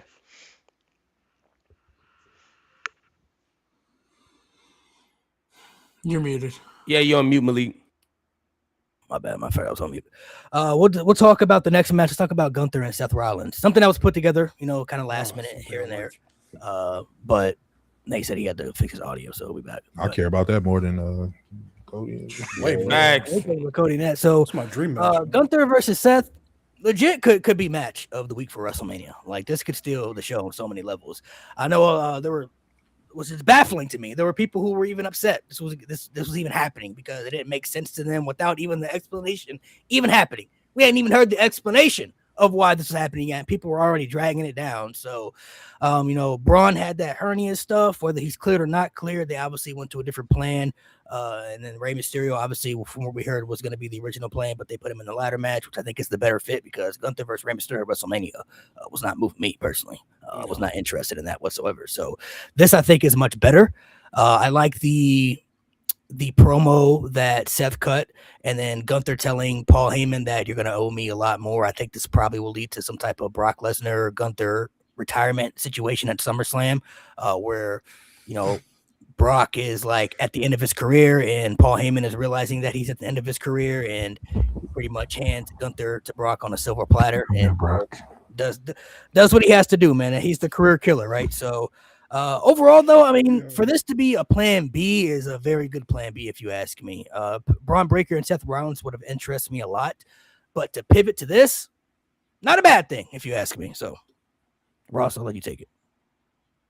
Hey, man, as long as Brock's story ends the way it needs to be with him going to sleep, I'm cool with it. Nevertheless, honestly, I am looking forward to this match. We kind of know, obviously, it was supposed to be Braun Breaker in this spot. I do feel like, they are saying reports and rumors that Braun Breaker may be, medically cleared. So I think that would possibly be the way out because I don't see Gunther losing anytime soon. You don't just retire three people, legendary careers, and have them lose anytime soon. I think this will be a fun match. I think this will be a great match between these guys. I'm honestly gonna go with Gunther winning, but Seth will be protected in the loss because I think Braun Breaker is most likely going to get involved in that. If he is cleared, there's going to be some vision shenanigans. He'll get involved in that, and I think they can finally set up the feud that honestly we were looking forward to, barring the injury, and they'll probably start setting that up at Backlash, and we'll figure out what they do with Gunther going forward. But I honestly think Gunther's going to get the win here, and it just makes sense because if you have him lose, he kind of lose all that career killer aura, and they've already planted the seeds of him ultimately killing the career of one Brock Lesnar. All right. I think that's the only shirt that I want to wear in public is Brock neck getting squeezed as he's turning red and fuming like he about to pop. All right, I'm back. But anywho, I'm sorry, I forgot we was on here. But You so all good. You all good. appreciate you. My thoughts got away from me. But I will say this is where they show that they can cook. I mean, I got Gunther winning. This is where they show they can cook creatively, even when they have to pivot. Right? We understand injuries happen. So this is where you got those people in the writing room saying, okay, where can we go from here? If you're not liking this match just because, I mean, you don't even understand the backstory on why. I mean, you're not even caring to figure out why they had to pivot. I mean, this wasn't going to be the match. But the fact that they made it the match and was able to give it a layup to Paul now Owen Gunther, I mean, that's just chef's kiss at this point because it kind of sold itself. I was able to not only pivot, but create a storyline for the next situation. I didn't even have to speak too much about it. That backstage interaction between him and Paul, Gunther and Paul Heyman said enough. Now you owe me. Paul gave that look, and it was just like, and then now it's like, with it being so open-ended, now we can kind of cook that up into anything in any time period scenario, depending on if Braun comes back. I do think he will come back at WrestleMania, or if not, hopefully he does. But you got time for Bronson Reed to heal up. It's so many things that can happen now with these moving parts. So you just got to learn how to pivot and pivot well. So when they cook, when they want to cook, they can cook. That's why it pisses us off when they do take certain angles. But yeah, Gunther got the dub, and I think they're going to keep Seth looking safe as well. Yeah, man. This has been a dream match for me for years now. So the fact that they're finally doing it, even though, like y'all said, it wasn't supposed to be happening, but the fact that they're trying to make this work, thumbs up. I really hope it's a situation where they just get out of the match's way and let them have like 20 minutes to just wrestle and not have all these extra shenanigans that, or give it the Shinsuke and AJ treatment from 34 where they don't, get out of second gear. But yeah, I'm gonna go with Gunther. I don't think there's any reason for Seth to win. Gunther, his booking has been extremely shaky after the Cena retirement. The fact that he was feuding with Dragon Lee for what felt like a month is just, you went from Cena to AJ to Dragon Lee. Like, I get it. Like, the one-off match would have been cool, but Dragon Lee cooked though. But wait, I'm about to say, I enjoyed the match. I enjoyed the match. It was just kind of like, bro, I liked it because it was good wrestling. I'll just say that. That and it made sense story-wise because that was AJ's homie. He just retired him. That was his last tag team partner. You know that had to happen. Yeah, but what I'm saying is, I get what you're saying. He's above that feud, bro. If I'm being honest, he should have been in a world title match right now. If it was me booking after you retired John Cena, he would have won the Rumble. But that's not the I mean, going from but I ain't gonna complain too much. I hope this match cooks. Yeah, we getting real grabs, and we get to give that IR merchant another loss. I'm all good for that. Well, I'm all good for that, man. We get to get that. The what? Yeah, merchant? there's an IR merchant. What you mean? Every time he in the top spot, he gets sent to IR. Think about it. Every time he in the top spot, he gets sent to IR. Every time. Yeah. And him in that Ruse of the Century, I'm never gonna forgive him for that because ever since that Ruse of the Century, that whole group it was cursed before Danhausen got here, and it messed up WrestleMania. So yeah, as far as I'm concerned, that IR merchant could take another loss. I'm cool with that. I just hope we get this is one of the 2, maybe 3 matches on here that I genuinely believe have a chance to be 5 stars. And I hope they deliver it. I really hope we get the full works. Might as well. You don't have a lot of build going in. Well, this is clearly your plan D. Just give us the works. Might as well. And Gunther wins. Yeah, I got Gunther. Like Dub was saying, you can see when the creative does something good. This goes to show with no influence, what they can actually do. And it's that's the beauty of it because I know we're talking about real grabs, but to me, what interests me is the stuff where Paul Heyman realizes Brock Lesnar's at the end of his ropes. I know he has the vision, but Paul Heyman always loves to have a guy like Brock Lesnar. Is Gunther that new guy? And does this cause conflict with Brock and Paul? Oh, you promised him a favor? What is that, my career? What the fuck? How you gonna do that, Paul? So, I like the beef. I like the storyline. I like that element of it the most with this feud because that to me is very interesting. We know it's gonna be good graps, but that's what I'm looking forward to. So I got Gunther winning. I think Gunther has to win regardless of if Braun interferes or not, because that leads to the Brock story. It'll be cool if Braun does, but if he doesn't, that makes the Brock angle that much more interesting, especially if Brock loses like all of us wants him to. Because if he loses and Gunther wins, it's like, oh, the writing's on the wall. Like, Brock is done. Paul needs a new guy. You preaching, bro. I know it's Sunday, but you preaching. I got you. Malik, you got to put Matt Thunder's comment on the. Please. That shit was funny. Please. The one about the vision. No, the other one. It was a low one. The vision. No, the one, the vision. You got to put that one up on the screen. That was good. That's hilarious. The vision turned into the blind, and not Matt Murdock. Right. Matt cooking right now. Matt Murdock. Good cook, Nate. They need to nerf that nigga. But yeah, that's that Daredevil shit all this season, boy. Nah, they need to nerf Bullseye, bro. That nigga's a demon, bro. Nigga in a diner and just start taking niggas out. With the some Sakazulu shit, just toothpick, bro. But I'm gonna go Gunther. Gunther's literally one of the few things, the main thing that keeps me invested in WWE. He's my favorite wrestler right now. On his way, honestly, to being my favorite of all time. He just needs to do a few more things, like accolade wise, and have like a few more peak feuds. I agree with Mo when he went from like retiring Goldberg, John Cena, and then like Dragon Lee. It was kind of weird. Like after the AJ match, I get it was with the story, but it was a very big drop off. And the fact that for a while we didn't know what he was doing for WrestleMania, I'm just glad he's on the card, and it is against someone the caliber of Seth Rollins. And like y'all said, what I've been listening to, they've been able to make it work. And like it's kind of like a happy accident. The fact that things happen and neither of them had a match, and I'm glad that WWE pivoted, because when WWE's back's against the wall, they usually are able to produce something great. They did it when they had like the whole mumps outbreak with Finn Balor and Demon Finn Balor and AJ Styles. Like that was a great match. That was like so last minute. Didn't have any story to it whatsoever, but they still cooked. So I think this match, like give them like 20, 25 minutes. Honestly, give them fucking 30. I don't care. Give them a whole, 45 hour segment, with entrances and all that shenanigans. I don't care. Let them cook. Like, let them have just a banger match. Set that WrestleMania has always delivered. You can't really name a bad singles Seth Rollins match at WrestleMania, because he always delivers.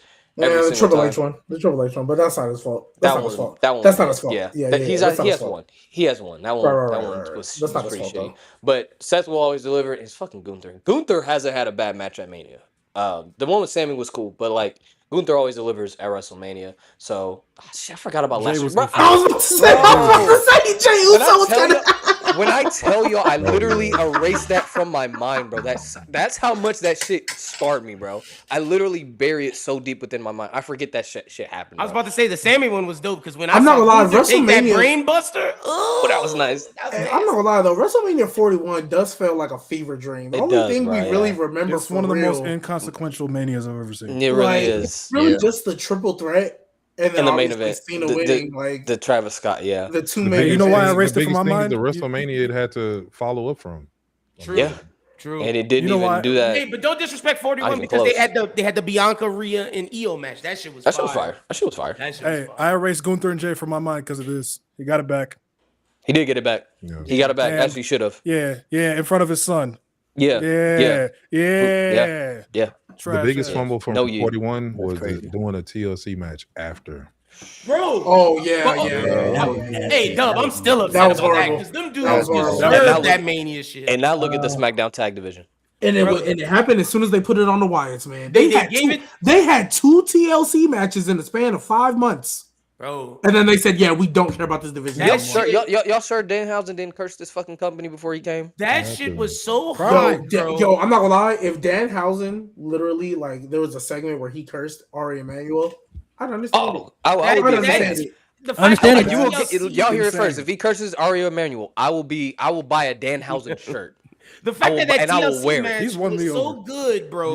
And then they say, you know what? The TLC match is so good. These tag teams are cooking so well. Let's put it on the Wyatts and have them feud with the MFTs for 5 months. Over a lantern.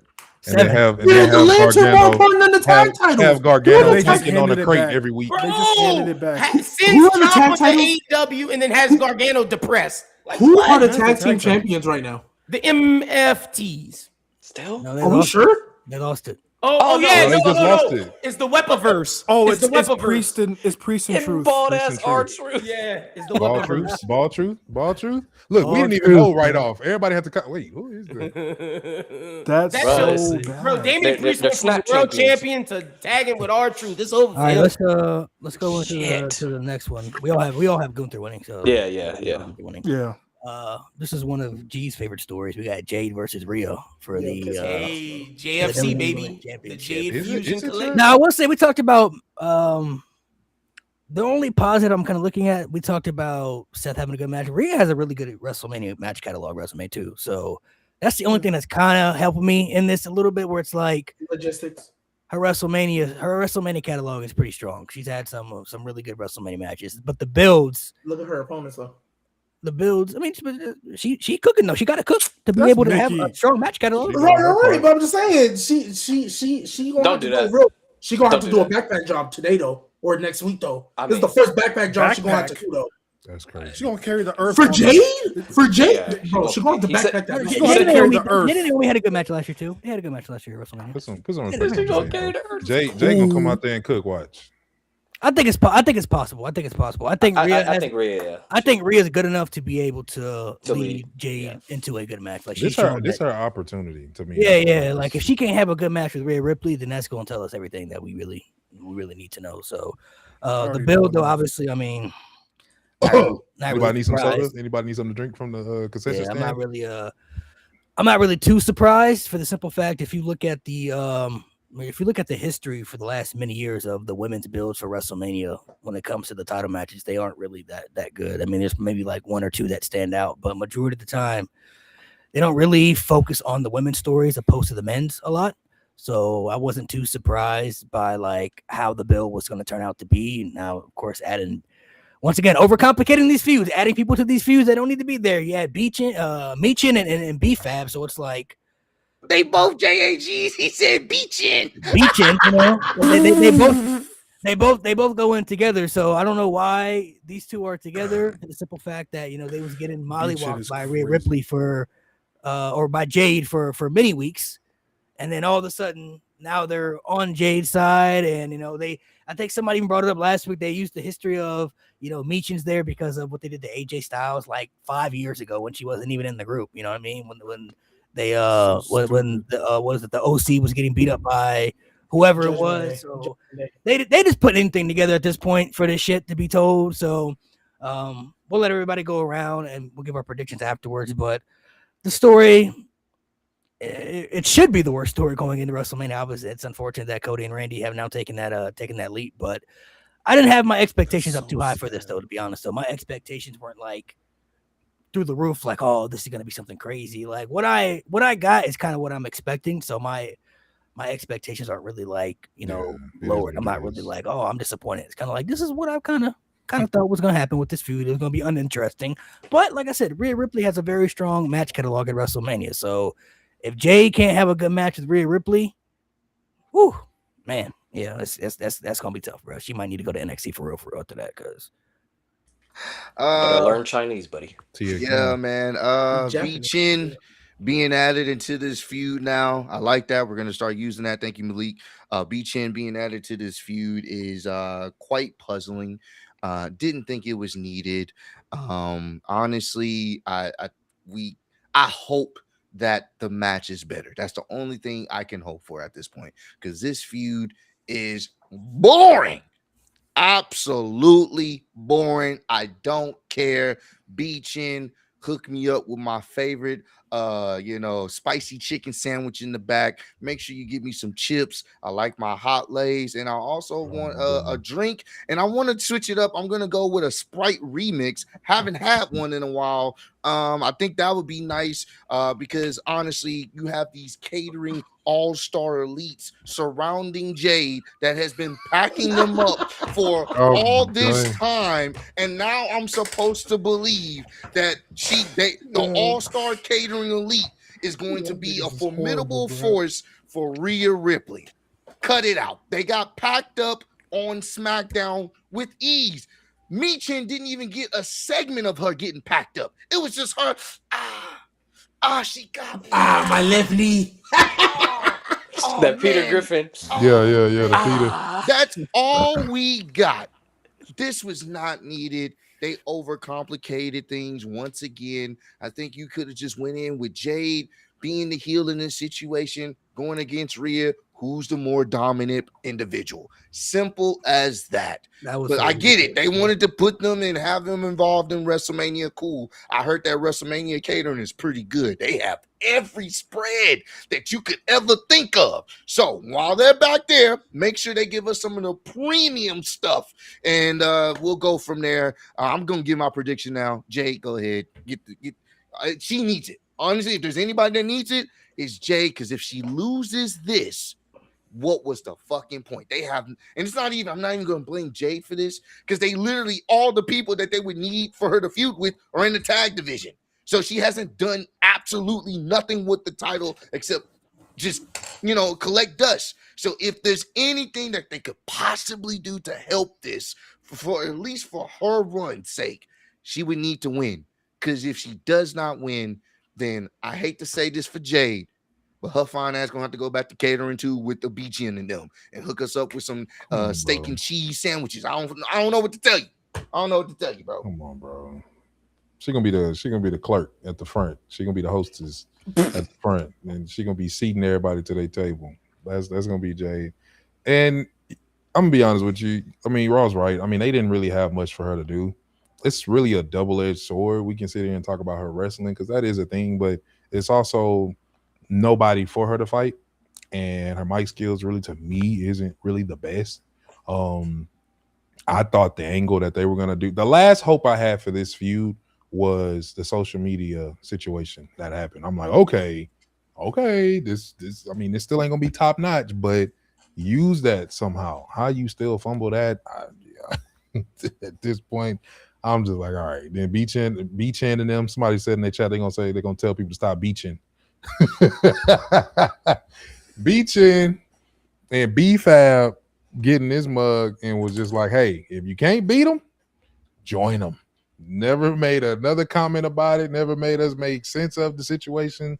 Yeah, I think I'm gonna be drinking a lot of water before this match so I can get up and go use the restroom. But I do hope that at least Jade does take the W, and I'm hoping that the match actually shows some type of growth in her wrestling. I'm gonna be optimistic that I hope it shows some type of growth, because I think the future of what they do with these storylines is gonna matter. If Jade can't cook, to me, that messes up the storyline of when Bianca comes back. That messes up the storyline of what could potentially happen with Naomi. I mean, we got to think about the future now. Like, Bianca's eventually going to come back. And is not Bianca versus Jade one of the biggest feuds we've all wanted to see since Jade entered? So if we don't believe that she can wrestle, nobody's going to care about that match. So I do hope, for the sake of the future matches that they can cook, that she actually shows some type of growth. So give it to Jade. I've made my opinions on Jade Cargill pretty clear on this podcast multiple times. I don't think she's good at all. I will say the title reign has not been her fault. Like, SmackDown's roster has been pretty dog shit since 2024, for being honest, because they refused to do a draft. But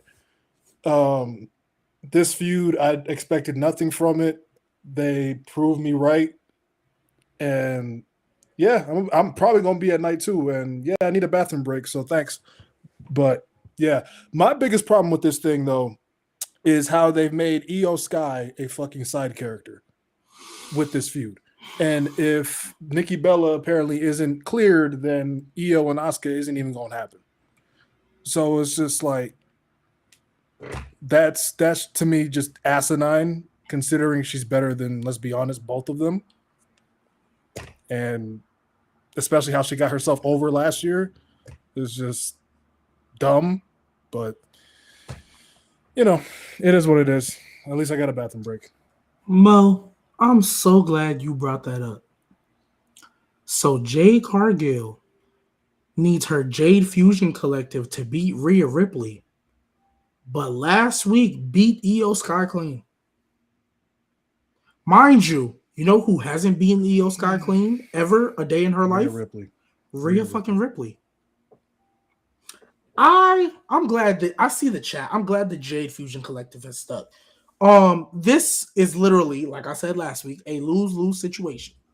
Either A, Jade Cargill needs the help of the Jade Fusion Collective to win, JFC. making Rhea look weak because you lost to the Jade Fusion Collective. JFC. Or B, Rhea 1v3s the Jade Fusion Collective, rendering that group useless.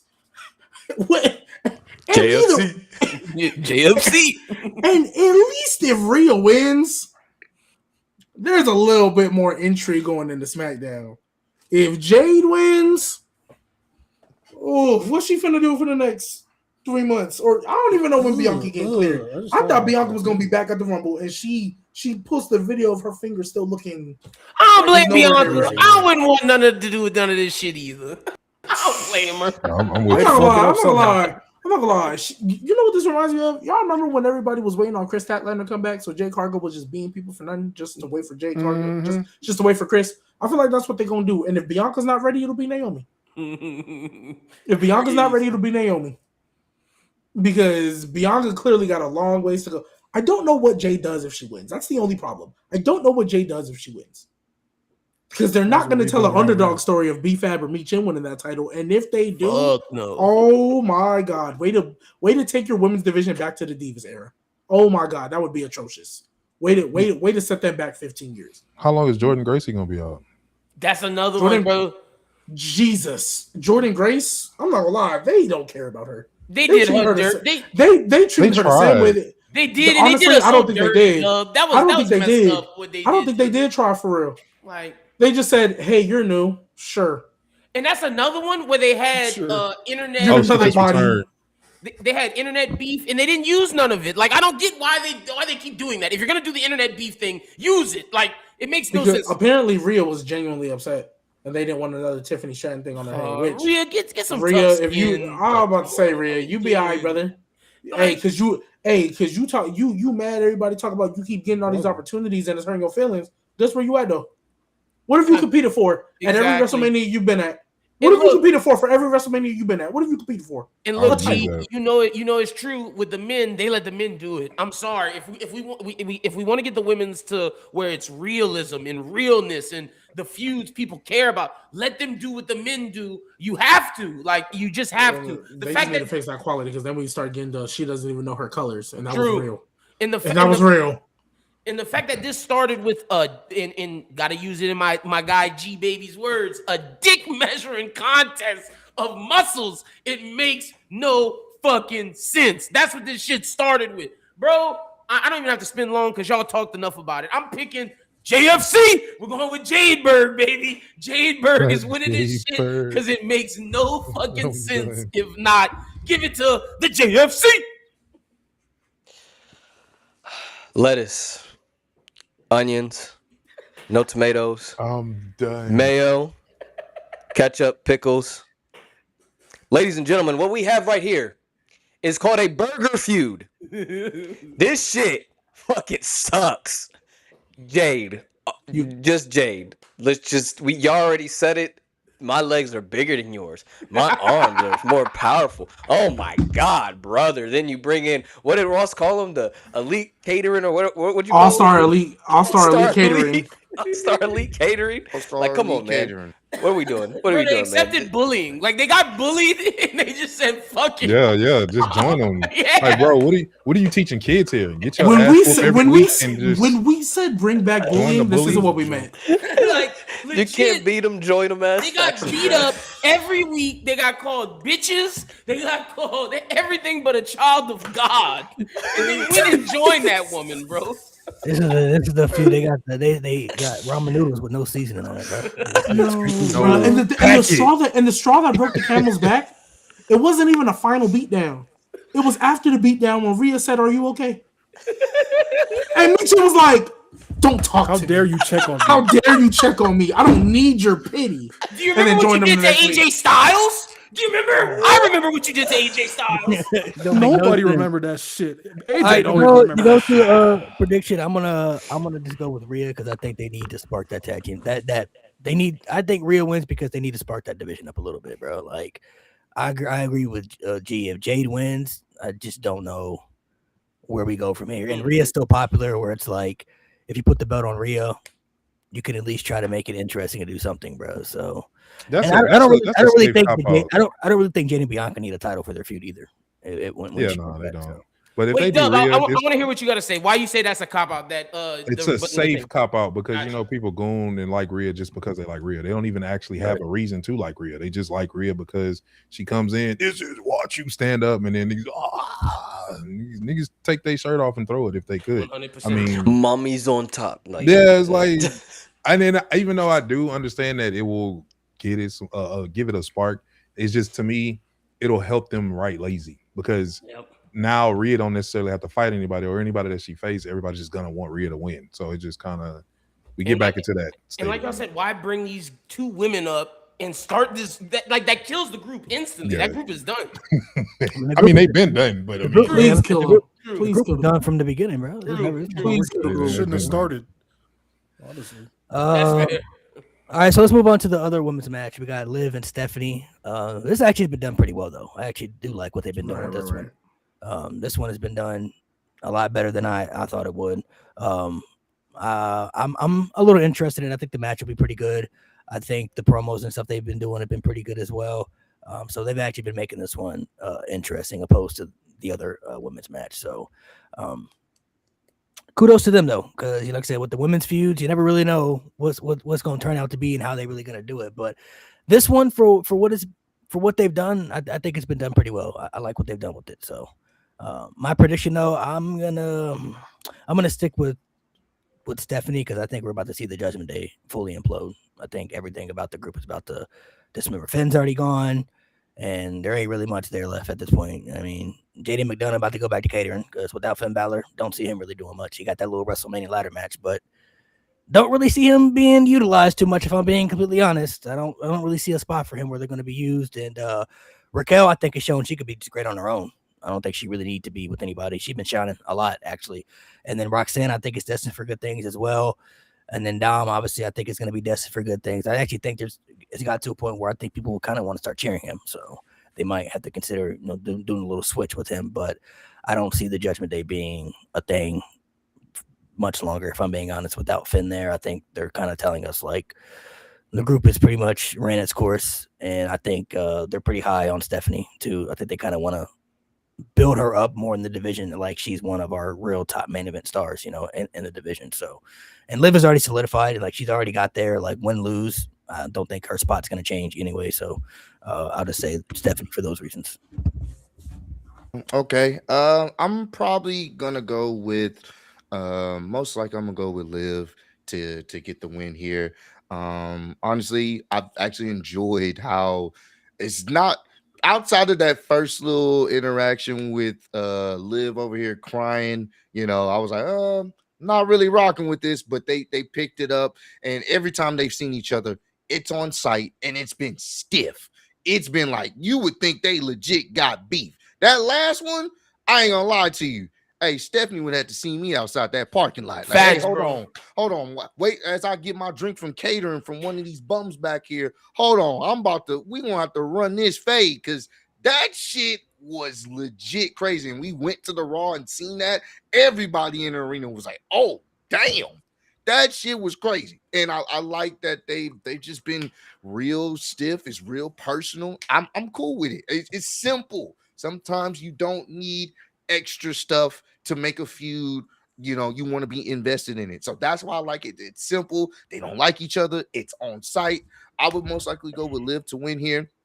Only because with Stephanie, even though I think she's a fantastic wrestler, they hadn't really had much for her to do. This is another situation, another champion where they hadn't really done much with her because, once again, mostly everybody is feuding in the damn tag division. So basically, she hasn't really been able to do much, and it's not her fault. It's just they hadn't really booked her in a situation where it's like, okay, she got multiple opponents. She's been feuding with Raquel, which we all know is the lackey to Liv. And hopefully, if they do give it to Liv, we can finally see some type of story be played with Liv and Raquel because they set it up, they teased it, it makes sense. I think that would be the next progression to go into this feud, and at least it'll give some type of potential fresh matchup. I'm willing to bet they'll probably run it back if Liv does win with Stephanie one more time, and then we can get, you know, maybe a backlash, and then we end up getting maybe some type of program with Raquel, because I think they could do something there and it could work if they actually really gave it time, because the story is there. We all know the Judgment Day is on their last leg, so I think it makes sense. Give it to Liv, and then you can start building that up with Raquel wanting that title, looking at the title, you know, with a little bit longer appreciation. Just don't add no fucking commentator to the mix and we'll be good. But nevertheless, yeah, that's what I'm going with.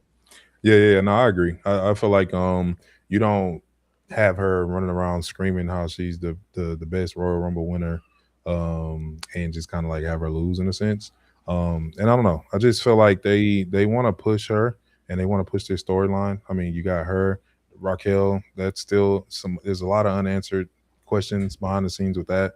You know, Dom's going to get packed up, right? So you're gonna have her, Raquel, Roxanne just came back, so we still really haven't seen them interact for real, backstage like they normally do. So I would like to see personally Liv being the champ. Dom is supposed to be the leader, but he's really not the leader in the sense. Like you got Liv kind of being the one that's the head. Raquel kind of, you know, looking at her like, I haven't forgot what you did. You in my position because that's supposed to be me in a sense. Like I feel like you can kind of build that from there, and I think they're gonna go on and move Stephanie on to the next belt and, you know, keep her rocking. But yeah, no, people got meatballs on their head and all that. So I mean, this is one of those feuds where being simple worked. Just a few crash out moments, some heated back and forth. Like Ross was saying in the beginning, it was kind of scary. She was overly crying. I was with the emotional thing because I felt like she was feeling what Stephanie was saying, like a Telemundo episode, and it just kind of made her go into tears before she got real. But she kind of dragged it on a little too long. And then once after that, you just seen Stephanie trying to come in, Liv come, bam, bam, bam, packing up. They backstage brawling. And then it's like, okay, something simple, not too crazy. And I just want to see a good match. And I don't think Liv has won at WrestleMania. She hasn't. So, I mean, this is one of them things that you can throw in there as our first actually official win outside of a pre-show. So, you know, give it to her. Yeah, I'm with y'all. I think Liv gets his belt back. I think they gave Stephanie a long enough run because they clearly see a lot of value in her. And they gave her it's been since September. Yeah, it's so been a minute. I don't think her losing now is going to hurt her too much. Liv, they've kept the belt off of Liv for a minute, and obviously they value her as one of their top women. So yeah, I definitely see her getting it back. Yeah, I mean, I also take into account that Stephanie should be winning at WrestleMania, but Naomi got pregnant, so they just kind of sped up the process. So I don't have an issue with it. I think Liv is going to win because there's a lot more you can do with her as champion. The Raquel aspect, they already started teasing that Roxanne, because Finn is the one that brought her in, which I'm glad they finally acknowledged that, because they was just all buddy. And I was like, there was like a whole lot of dissension when Finn brought her in. Like, so I'm glad they're kind of getting back to that. There's just a lot more you can do with that at that point, and it's nothing against Stephanie, but I'm assuming, you know, the JFC is going to retain, so Stephanie can just go get her belt over there.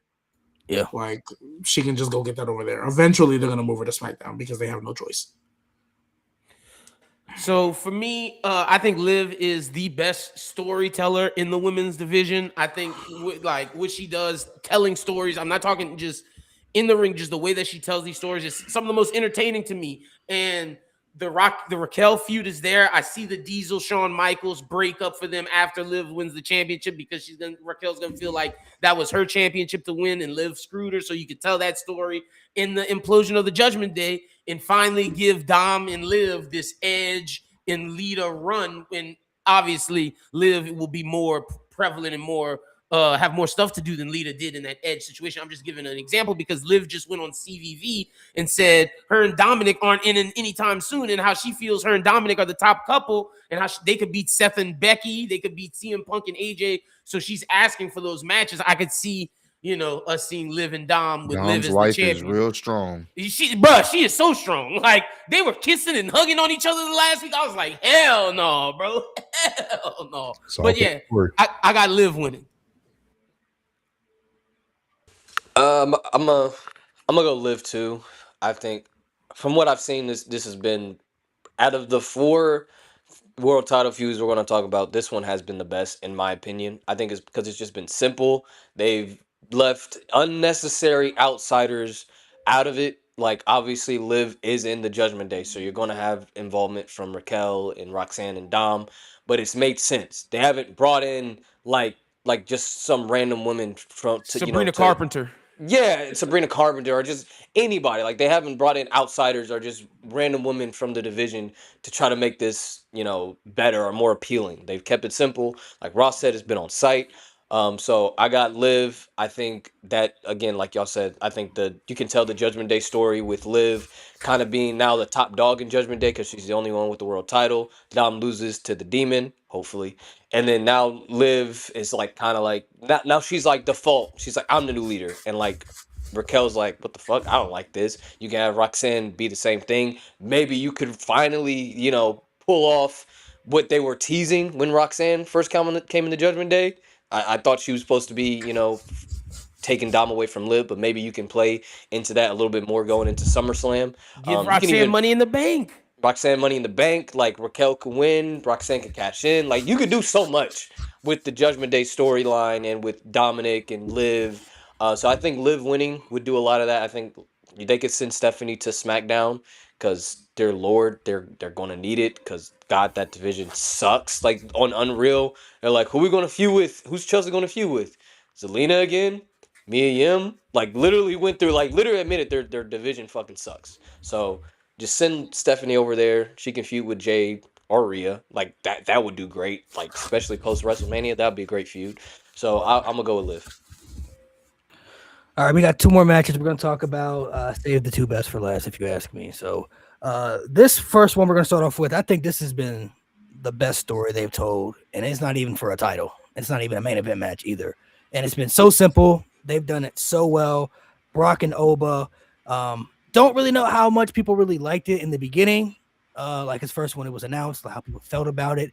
And I still think there's some people who are there's still some people who I think who are kind of iffy about it because they're not exactly sure what's going to happen. And I think that's a good and a bad thing though, because it's kind of like, all right, it's kind of unpredictable, but it's like there's only one decision that should be made in this match, if you ask me, and it should be the right decision. But it keeps that suspense of we don't really know if it's going to go that way. But I think this has been the best build they've had going into Mania with the most hype. Like they've done the bare minimum, but they haven't had to do too much for it to work. Oba's already been massively over since coming up to the main roster, and he hasn't even been on the main roster that long. And then Brock's presence obviously is going to be a big thing. But I mean, when he powerbombed Lesnar and he put his foot over his chest, that instantly was like, oh shit! Like you never see that happen to Brock Lesnar. Rarely happen, right? And then the next week he clotheslined Brock over the top. You're like, oh shit!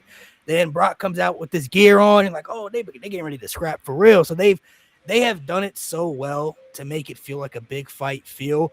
My only setbacks is when Brock, usually over the last few years, when he faces these opposing threats, the matches don't really turn out to be what we want it to be, and then he always wins. And that's what I'm kind of struggling with is like We've seen this with Braun Strowman. We saw it with Samoa Joe. We saw it with Omos. Like all these people who were like opposing threats over Brock Lesnar.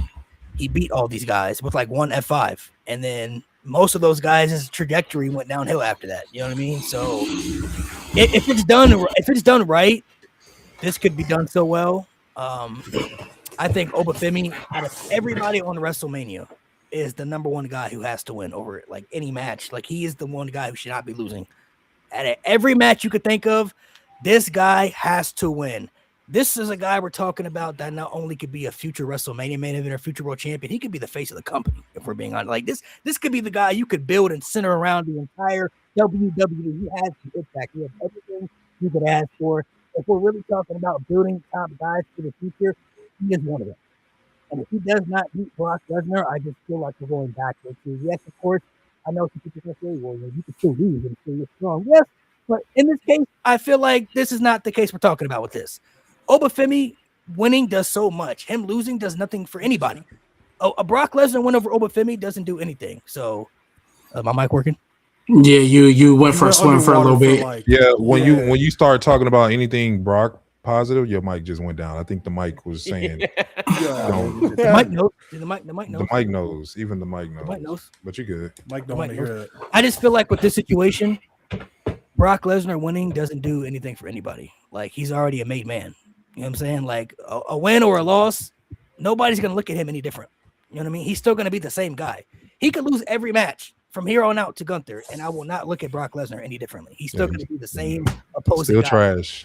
Because when he shows up, he has that feel of I can kill you when I want to. You know what I mean? So Obafemi is like the guy that I'm looking at where it's like, bro, you have so much, you got so much here in Obafemi. If he doesn't beat Brock Lesnar, that just tells me we're still kind of in the ballpark of like we're still relying on the old stars to sell tickets, and we're still relying on the old stars to be utilized in main event spots.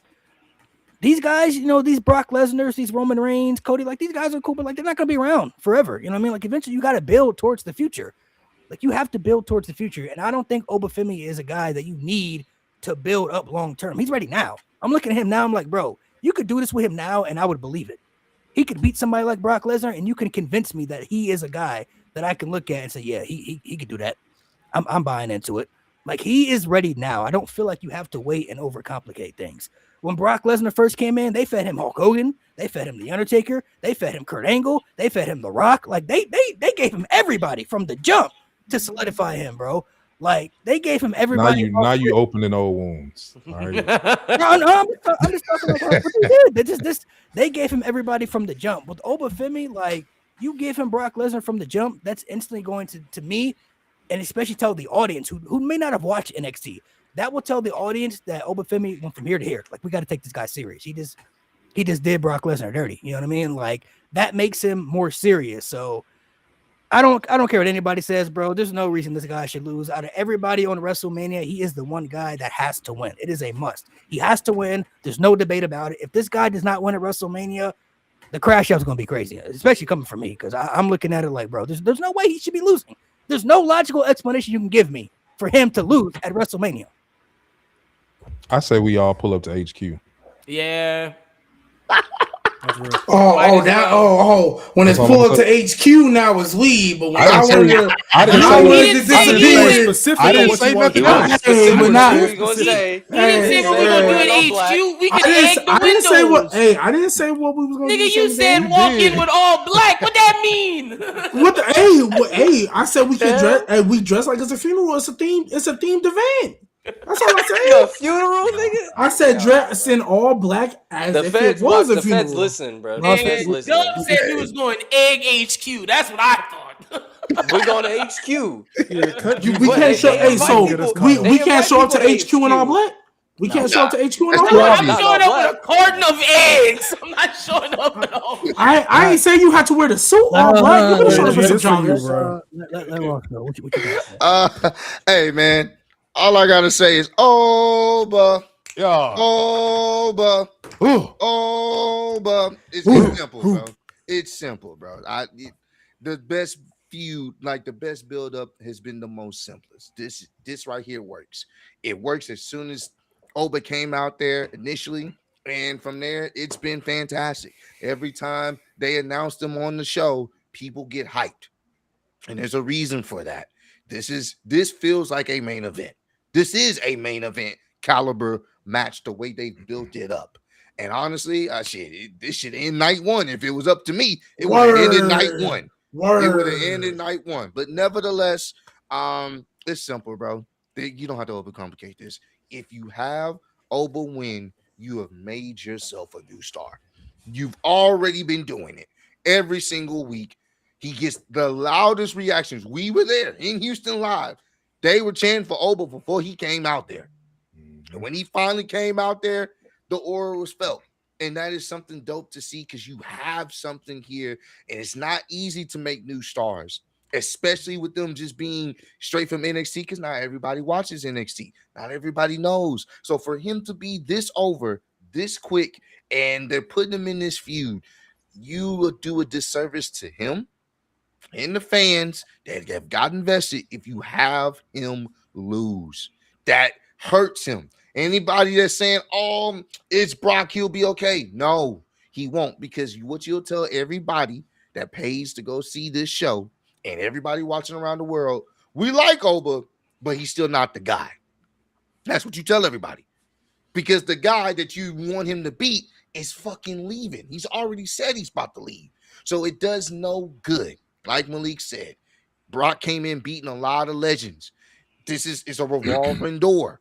Now he needs to be the one to put over a legend, and I think he's been doing a fantastic job of selling it.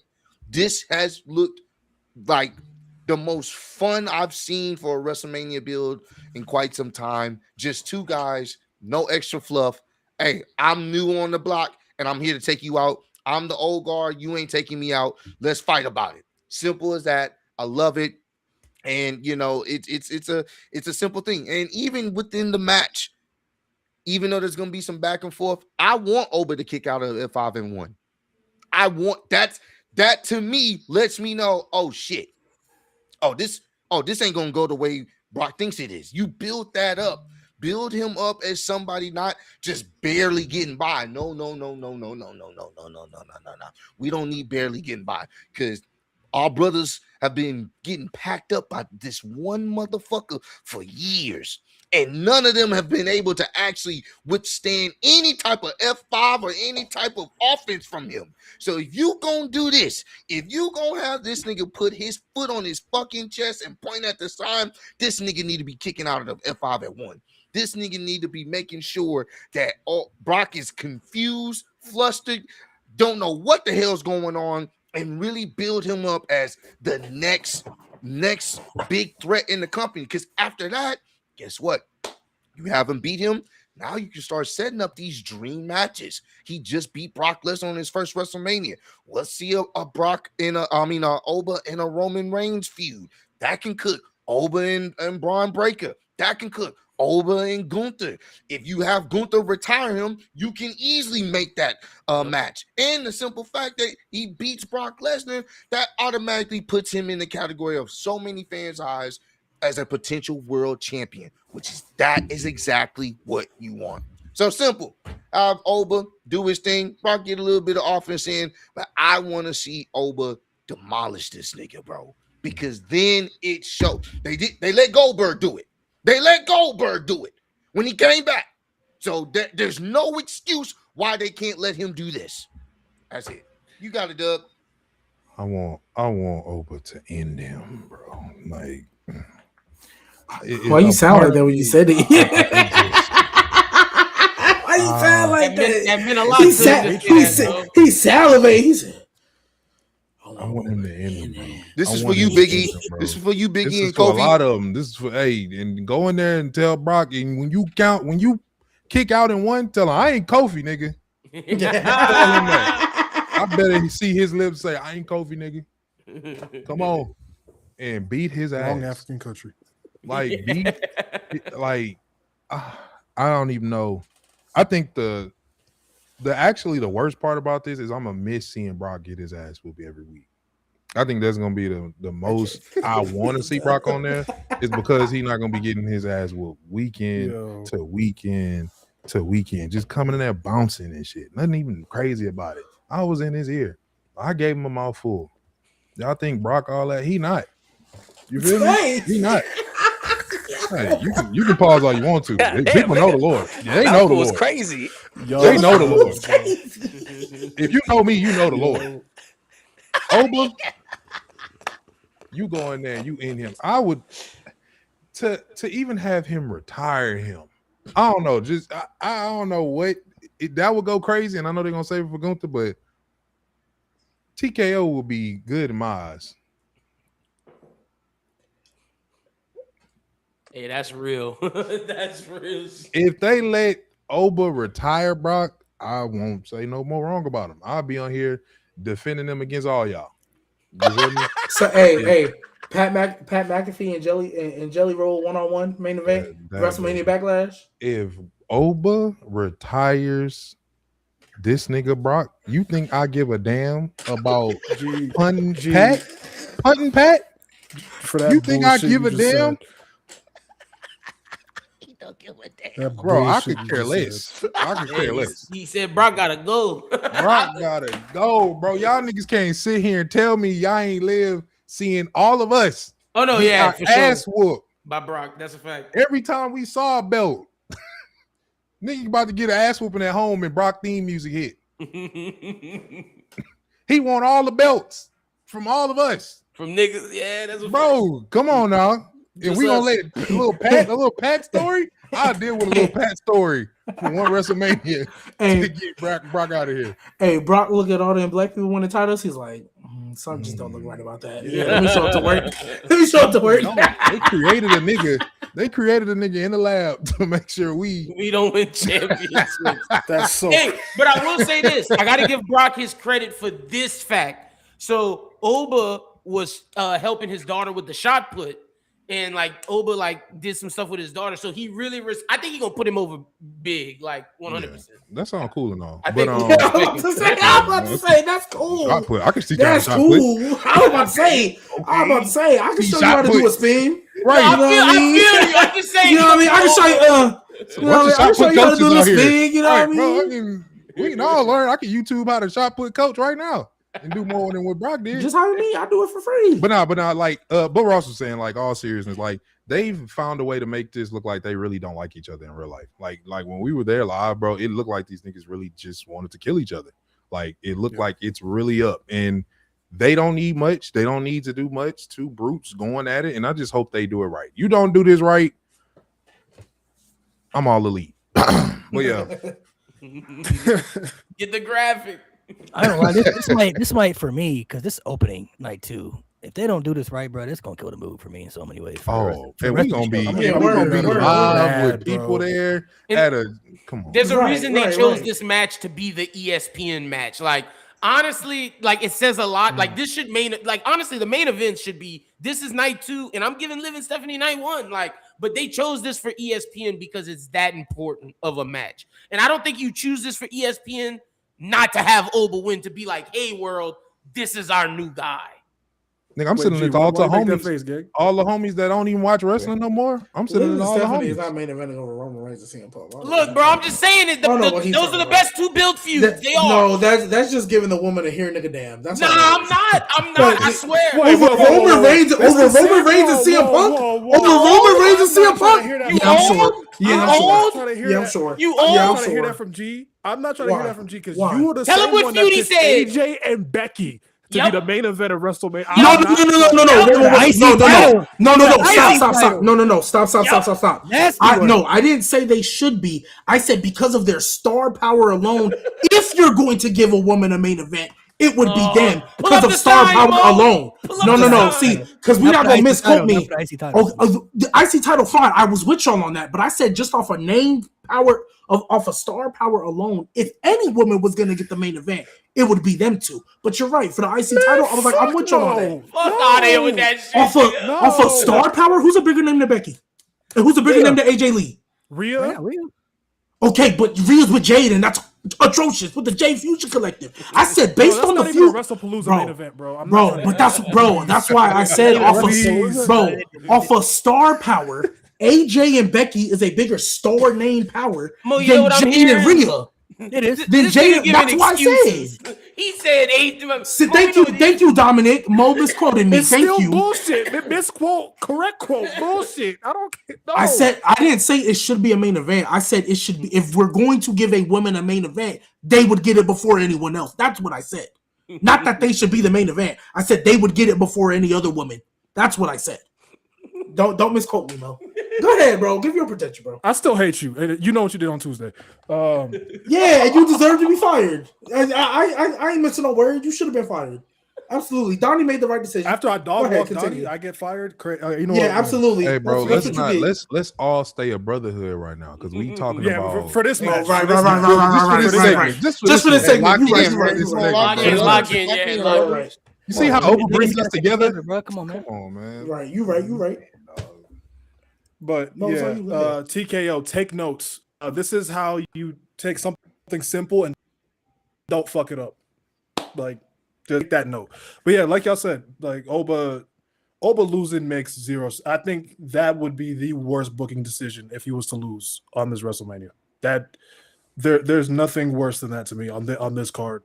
Oba, to me, I look at somebody that can get like the Brock Lesnar push, ironically, like come in and immediately. Like I would not flinch if he won the World Heavyweight Championship at SummerSlam. Deadass. I wouldn't even He can win flinch it at on the it. Raw after Mania. Fact. Genuinely, that's He how win it on the Raw much after I'm just Mania. like, fuck it at this point. You But put him in two matches. Obafemi. Yeah. Obafemi right has after. no reason to lose this match. None. If Brock Lesnar wins, it's just gonna fuel what I've been saying for months on this podcast that he's the most overrated WWE superstar of all time, and he's Oh been my God. a nuisance Hey, for bro, years. what's your name again? Mo, Mo to the hey, you the Hey, homie, bro. his nickname on the show was his Don't do that, G. nickname Don't on the do show that, was Mo G. Diddy. D, don't His do- nickname on the oh, show was Mo Diddy. Your nickname is Don't do You it know like what I that. mean? Don't do Your it like nickname is that. Damn, you Don't forget that. try You know what I hating, mean? G. You try hating. Hey, forget that. G, You know what I mean? G, You know what I hey mean? Nate, G, that dude that when you're in the club and your homie flirting well and he comes Nah, just throw first some off, first salt in off, the game. first That's off, first crazy, off. man. You would Yo, never get catch my me in the clothes club from- because I am very much engaged. I would Oh, never true, be in the club. true. Hey, I would never be in the club. Congratulations. I would never. You would never Mo catch Diddy me is with not my Back in the nigga. day, We're not back in doing the this. Back in Back the in the day, day, yeah, back yeah, in the day. yeah. She must be G watching used the to get stream. down. She must be watching the stream. He said back in the day. I don't know. I I ain't don't that know. old. Hold on. I ain't that old. I ain't that old. She watched. Hey, I know the play. Yeah. Hey, We've been locked in since Ever. COVID. We've been locked in since COVID. You know what I mean? Ever. But So I don't know where G's gonna go because G's been known to be Hulk Hoganish on this show. So Yeah. Yeah, G Hogan. they say I'm Hulk Hoganish because I forgot Michael Tarver's name in the Nexus. My bad. No, that's where it more than started. that. That's where it started. That was That's not where the it start. started. That's where it started. That's where it started. Bianca? That is not What was the start. start? You wanted- What was the Remember, start? he was calling the black Samoa dude, Joe to he be said those guys. to be swerved. those That's guys. why. Oh, you said those guys? Oh, because I wanted wanted Samoa Samoa Joe to Joe be to- swerve. Because Nope, I'm a that's where it Samoa Joe started. guy.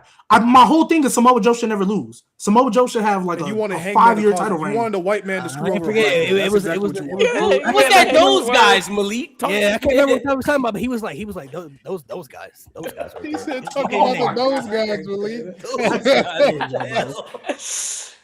Anyways, Like the black guy or whatever.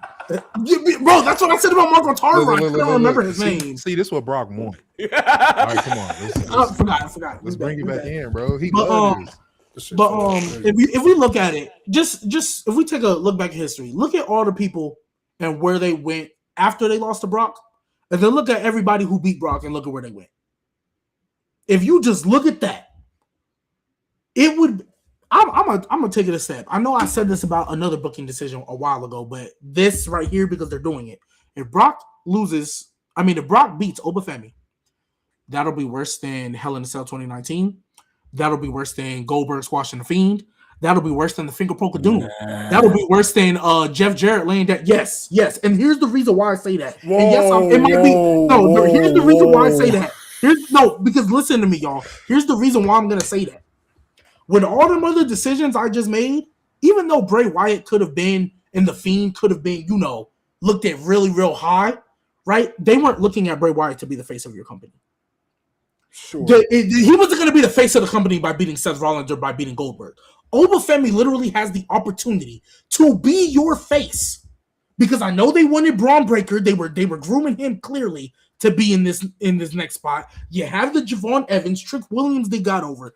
Obafemi can literally be the next face of your company that like is doing all the media and doing all the signing autographs for little kids and doing everything you want in a ultimate megastar face of your company, right? He can be doing all of that. He can be in that next phase.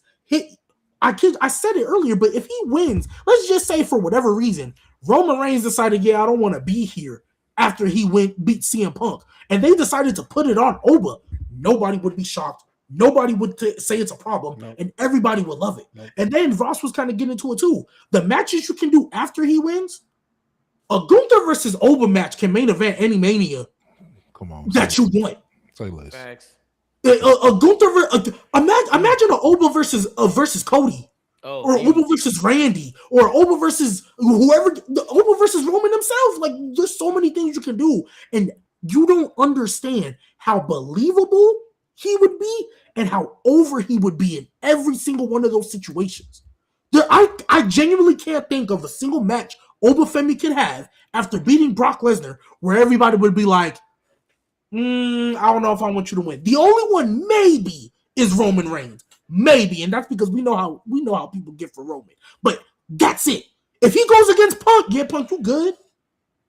Cody, you don't need it. You straight. There's not a soul on this planet that wouldn't take over everybody. And it starts here. But if he loses to Brock Lesnar, he ain't even better than the Big Show, bro. That's how people gonna look at him. That's how people are gonna look at him. That's how boom or bust this match is for Obafemi. If he loses, he ain't better than the Big Show. He ain't better than Mark Henry. He damn near pushing when Braun Strowman was losing to everybody.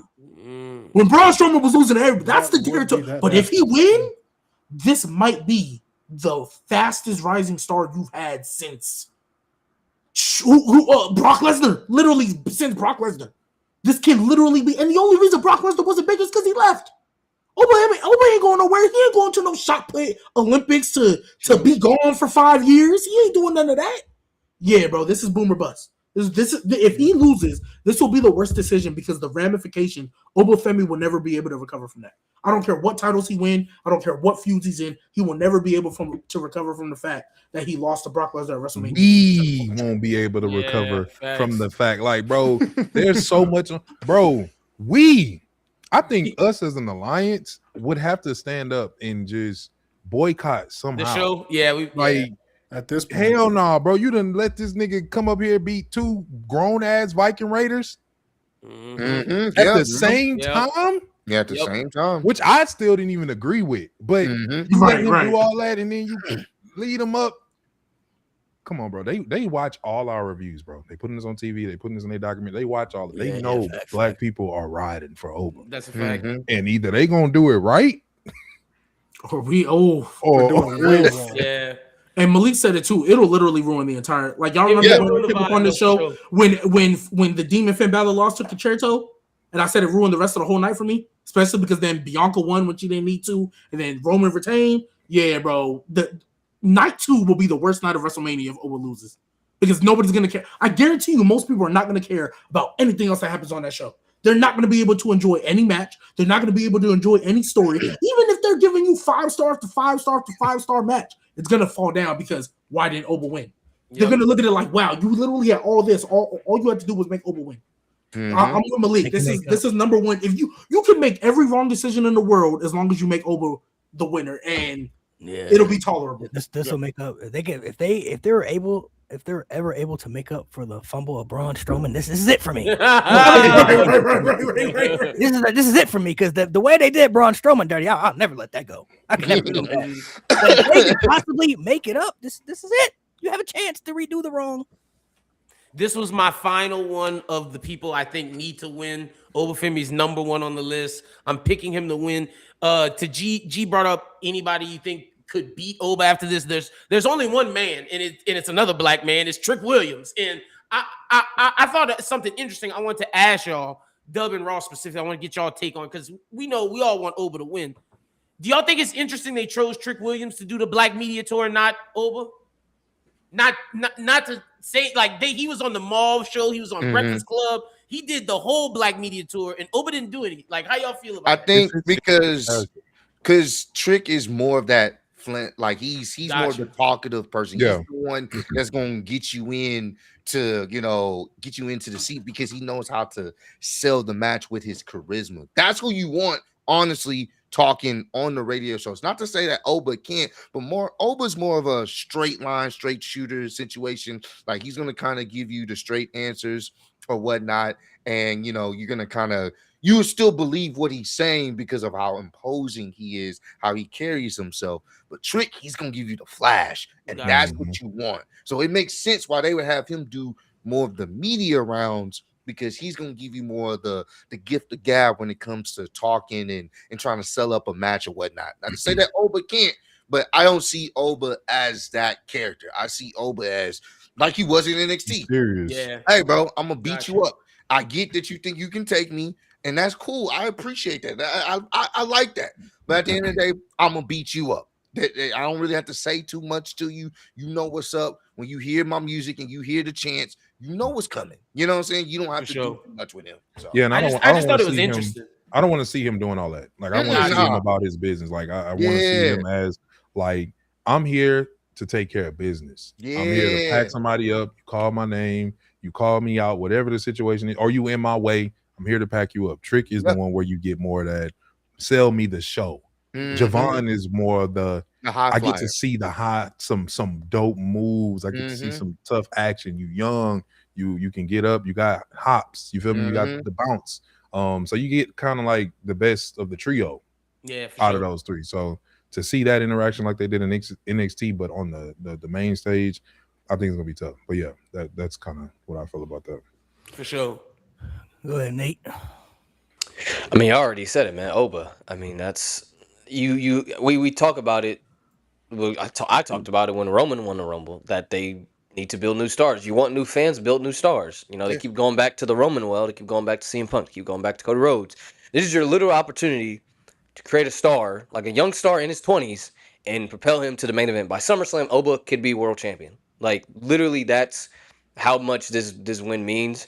And the only way I could see Brock winning is if TKO doesn't see any value in Oba winning right now. They're like, you know what? Nah, it's got to be Brock because we see more value in him right now. We don't believe in Oba right now. That's the only reason. But I think even TKO could see, like, Oba's over as hell, and like they might need to see like some merch numbers or something. But I'm sure his merch numbers are very well right now. So like to me, there's really no reason why he wouldn't win. Like he literally checks all the boxes on the business side and on the creative side. I think Brock winning would literally set this company back like 10 years. Like now you got to find someone else. Now you got to build someone else up. Like you have it right here. Let's just get it over with. But to your point, Nate, I'm sorry, no, just last thing. If TKO can't see the star that Obafemi is, all of them need to be fired and never work. Facts. They don't need to work in the Like, rest. I don't know how you watch your week to week shows and see his reactions and mind you, this is from an NXT that, in fairness, nobody watches. True. Like a good amount of people still don't watch.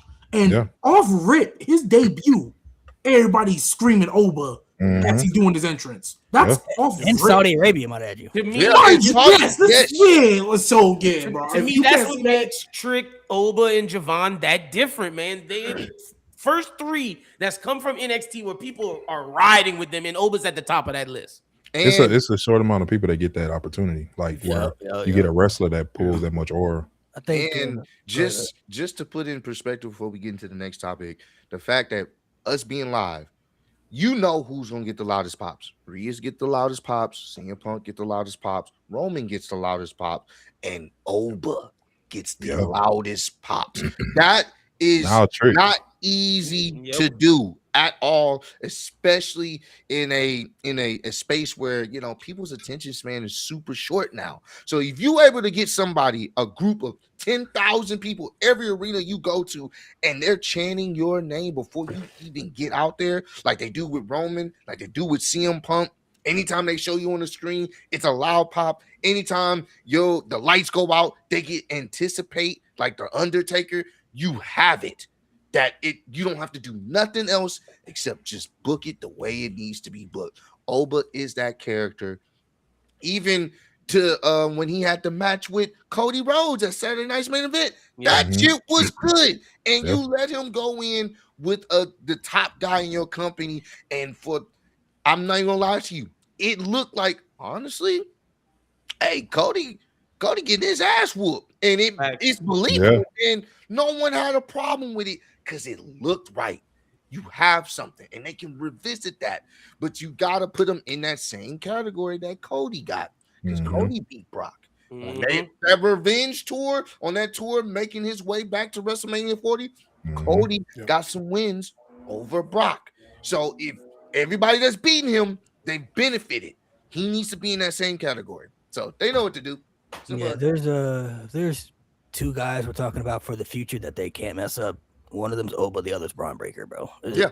Easy layups, bro. Like if Yeah, you talk easy about two layups. guys that could be your top future stars, it's so easy to do. And I'm starting to put Trick in there too, bro. I'm sorry. Yeah. The way that Trick can just talk in the charisma, we haven't seen that since Rock, like truly since Rock.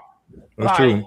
And you can mess his character up easy if you don't make him match his in-ring skill and wins with the way he talks. Don't just have him be a talker and then keep losing. So, that's why I said he got to beat Sammy. You can't be Mr. Shit Talk and lose to the gingerbread man. You call him like to me, that's like you can't call someone something like that and lose. You can't, because then you're the man that lost to the gingerbread man. Yeah, you lose to you lose to Sammy Hogan.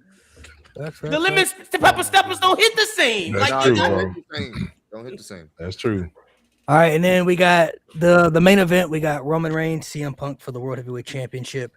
I'm interested to see how y'all feel about this. I think there's so many back and forths of what could happen, what couldn't happen, what people think is right. I will say the feud has been cool. I was kind of expecting a little bit more myself.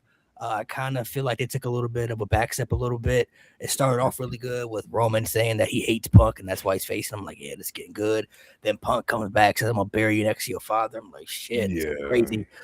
And then it kind of just, it didn't really kind of feel the same after that. Like Roman Reigns called Punk old and then Punk like got all offensive by that. I'm like, that's it. Like, that's your comeback after he says he's gonna bury you next to your pops, bro. You old? I felt we needed more after that, man. Like we needed some more after that. The little brawls they had was cool. The best thing they've done all build to me was that CM Punk promo on Raw. That was the best thing that build has had all, and Roman wasn't even there for it. So whatever they got after that is still to be determined. But I feel it's obviously big enough to be in the main event. It's the two of the biggest stars in the company, so it has that feel to it. I personally don't think there's really a wrong choice as far as who wins. I mean, you could go either way. I'm fine with either one winning. Punk has things you could do with him.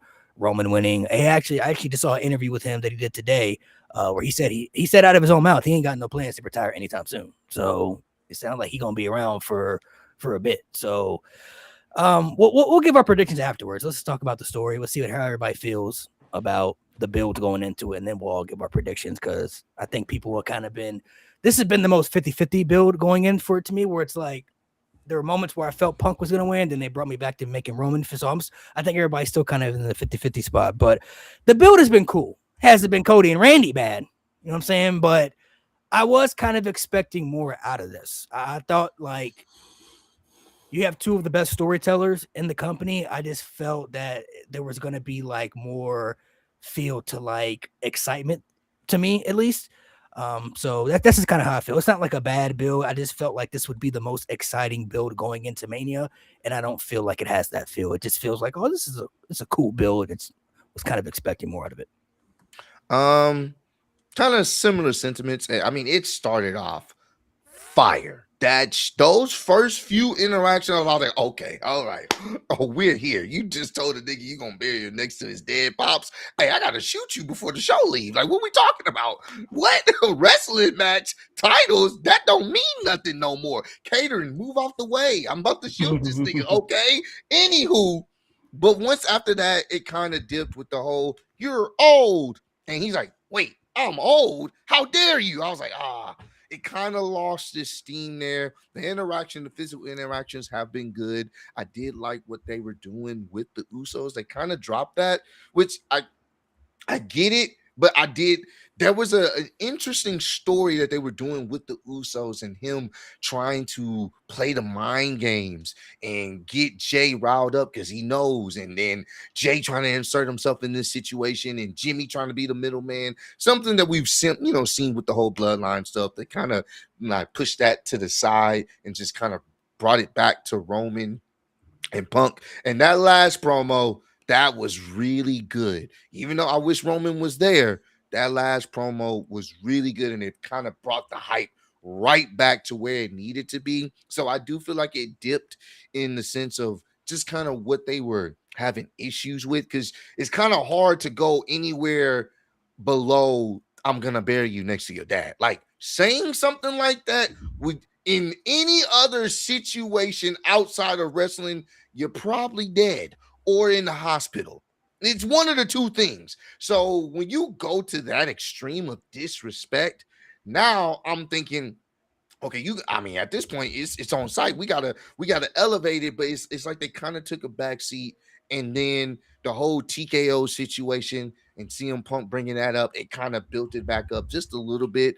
But ultimately, I still think the match is gonna be must see though. I think this is gonna be I think it's still worthy of night 2 It's gonna main have the event. feel. Yeah, it's gonna have the feel. This is going to give that feel. We've seen shades of it last year with the triple threat, which I enjoyed a lot. That build to last year's Mania for night 1, that shit was great. I enjoyed that. So now we got them on a one-on-one situation, no bloodline, just them. It's going to be an interesting story for them to tell within the ring. I am still excited about it, but I do agree that it did dip in certain parts. It didn't have that intensity it had initially when it started, but it started to gain it back with that last promo. And hopefully tomorrow they can give us that crescendo peak right before WrestleMania to really get us like, all right, man.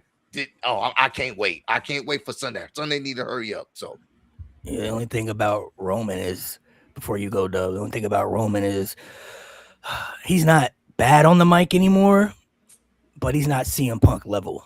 So it's like I feel like every shot he takes, Punk is gonna have like he's gonna be ready for anything, and that's the part that sucks. It's like Roman could even be like, I think Punk's even talked about relationships that he like in documentaries that he didn't have the best relationship with his parents, and he could be like, well, at least I had a father. You know what I mean? Like growing up, like you didn't have a dad. You know what I mean? Like he could even throw something like He didn't step up to the plate, man. yeah, he could say something like that. He could say something like that, but I feel like Punk would just come back with something even crazier where it's just like, But it's like Roman's a shotgun. CM Punk's like a SMG. You know what I'm saying? Like they both are. It's both a killer, but it just depends on who's hitting or who's willing to hit. Because Roman could have said plenty of other things outside. oh yeah, he definitely could have said. Like I said, he could have said what I just said. Listen, yeah, like it's like, but you roll that and it's just like, I don't know. But the same thing like y'all was saying. So I'm not gonna regurgitate that. I mean, it's literally the same. This I'm not gonna lie. I felt like tickets were bought when this segment came on. Like when this segment first came on, I think people said, "Yep, I'm going to WrestleMania." And then the next week, it confirmed your purchase from last week. Oh yeah, I'm really going. Oh babe, actually upgrade the seats. And then after that, it just kind of went like, "Oh, we got them, boys. Got a few more thousand tickets. Let's mellow this out a little bit." Roman, go ahead, hit the yacht a day or two, and we're just gonna kind of ride it from there. And then we're gonna come back and have you guys kind of pack each other up through a table, just kind of keep that ride and just kind of make you. But it did kind of lose steam to me. I'm interested in this match not only because of who's in it, but solely because who wins and who do they lose it to next? Because we know this was a Braun Breaker kind of moment to me, right? Versus CM Punk. So the fact that you brought Roman back, I'm thinking about his comments on the podcasts and interviews he's been on about, man, it's like I feel like I shouldn't have to come back as much. You guys should be carrying the story along without me having to be there. And then again, I have to think about things in Roman's perspective too, playing devil's advocate. I wouldn't want to be on a show every week either with this kind of writing and booking that creator doing. Like it literally kills my character. People like Roman low key, whether we hate it or not, because he's not there a lot. When Roman was getting his shoes taken every week last year, I'm like, brother, come on, bro. You ain't no OTC of mine would be getting his shoes taken every week, and then you coming in doing the same thing, getting packed up by the same person. Now a tribal thief is on the loose. It would. I'm like, it kills characters to me. What creative do sometimes. So I don't even. I'm mad that Roman be away, but I'm also glad that he be away because it's like you got to have something that's making sense for your top star to be there consistently. Now, do they have some stuff now? Braun Breaker coming back. You got this CM Punk for you because I don't think this should just be a one-off. I mean, it's so many things. I mean, even what they got going on SmackDown, like with Solo walking up on Jacob, and then you seeing that little situation that they have in there. It's like they're kind of trying to drop some little, breadcrumbs about what they could potentially do. But other than that, man, it's like I'm interested to see who loses, who puts who over next, depending on who wins the belt. Is Roman taking the belt because they trying to put butts in seats? Is he gonna be there regularly? There's so many questions that we don't have. But yeah. That's kind of my I feel like it lost steam, but to me it's just so open-ended because it just depends on what is the direction of creative in the next couple of months. Mo, how you feeling about Can I go? I gotta leave soon because All right, go ahead. Dynasty is about to start. Yeah, go ahead. I'm gonna give my prediction and my thought on this. I'm gonna give my prediction first. I think I'm gonna go with CM Punk. I think he should win. I don't think Roman needs the belt again because you're going back to the same well. I saw someone make a post and they were like, "Oh, put the belt on Roman, have him go on this run." I'm like, Why are we relying on Roman? We literally have guys who are ready. Like, come on, like we don't need Roman to win the title again. I don't because we know what's going to happen. He's not going to show up. He's going to be gone for like 2 or 3 months. Then they're going to have to create another world title for the other guy. Like we don't need that. Just have CM Punk win the match, and then Punk can drop it to Oba or Braun at SummerSlam. And honestly, you can have the other guy win the other belt. I think Braun and Oba should be champions by SummerSlam if you really want to solidify this new era. Like, because get these old guys out of here. Like this is like late WCW shit. The way they keep putting 40+ guys in the world title scene holding these belts like is ridiculous. I think CM Punk should win. The feud itself, I've seen clips. The promo was really good. The last promo he did. The whole your old stuff's fucking stupid. But when they cook in this feud, they cook. But when they don't cook, it doesn't make any sense. I think the addition of the Usos was going back to the bloodline well. It's a little too much. I don't think we needed it. I think if you just kept it Punk and Roman, it would have made sense. Unless you're going to have another tag team help CM Punk out, I don't see what the point of that really was. But either way, the match should be good. I think the match will be really good. And yeah, that's my thoughts. WrestleMania excitement levels below 0. So I'll be there though. I'll be in the nosebleeds. I'll be in Vegas. I'll have a lot more fun in Vegas, getting fucked up, doing all this shit. I'm gonna gamble for the first time, so I'll be Enjoy there. yourself, bro. Yeah, I'm Yeah, enjoying enjoy myself, yourself, bro. I man. got my last day of work tomorrow before I go on vacation. So Okay. we gonna have a good time, bro. And Hey, enjoy yourself. Be Hey, safe be out there, safe, bro. have Yeah, be fun, safe, fam. bro. hell yeah, man. We gotta link up. Hell man. yeah, We bro. gotta link up. I'll see you there, Mo Diddy. All right, bro. If you see Brock throw something, Oh yeah, for sure. I'ma stone him. What? I'ma stone him, bro. What? Hey, And I'ma stone you too, Mo. appreciate you. What did I do? You know what you Like, did, what bro. did I I- don't know why you acting. You know what you did, bro. All right, Mo. No, I don't. Go ahead, Genuinely run through don't. yours. Yeah, like I said, build's been up and down. It's one of those, well, it's kind of, stuck in my head because I've been binging pretty much the Attitude Era. But it's like kind of like the Austin Rock build for X7, where it was weird. Like it had its really strong moments, but it was weird where they threw in Deborah for no reason. But like the hype is still there because it's Austin Rock. And the hype is still there for me because it's Punk and Roman. This match basically been building itself since that CM Punk podcast with Cole Cabana. You know what I'm saying? So the hype is there for me as long as they're not doing something egregious like they're doing on SmackDown. I'm fine. It hasn't been that bad. So, and to with either as long as Roman's there often enough, expect him there every week.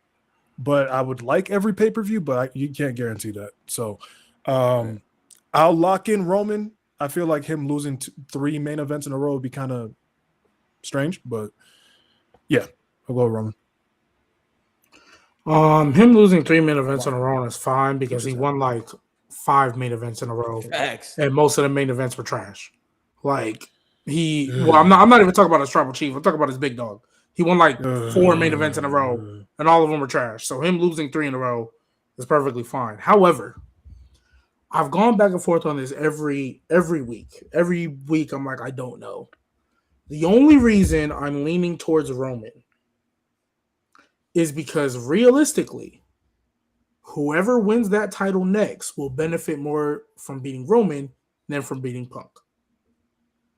Ironically enough, the reason for that is because Punk is there every week. So Punk losing isn't that much of a rare occurrence. Whereas you beating Roman Reigns, especially, we looking at this guy, he's supposed to be next up. When Cody beat Roman Reigns, because think about it, all the people that have beaten Roman Reigns in the past, 4 or 5 years? Jey Uso, and they gave him a world title off of it after that. Now, they fumbled it afterwards. The way they did it was trash, but got a world title out of it. Cody Rhodes, new face of the company. Bronson Reed. They was looking, he was on his way, and they was like, ooh, Braun Breaker's still our plan, though. Let's dial it back. And then he got hurt. But Bronson Reed was looking like the more dominant one out of the two and like handling business. And then I can't remember who else pinned Roman Reigns in the past. I think it was just them 3. There might be one more that I can't think of. But everybody who beats Roman Reigns kind of gets more out of it. Seth Rollins beat CM Punk, and it was just okay.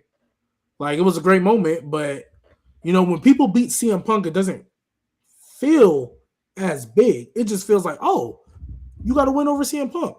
When you beat Roman Reigns, it's like, wow, he beat Roman Reigns. You know what I mean? So that's the only reason I kind of lean towards Roman. I think Punk can win, and I think that'll be good for him. Because we talk about, is Roman Reigns going to lose 3 main events? CM Punk, to this day, still hasn't won a main event.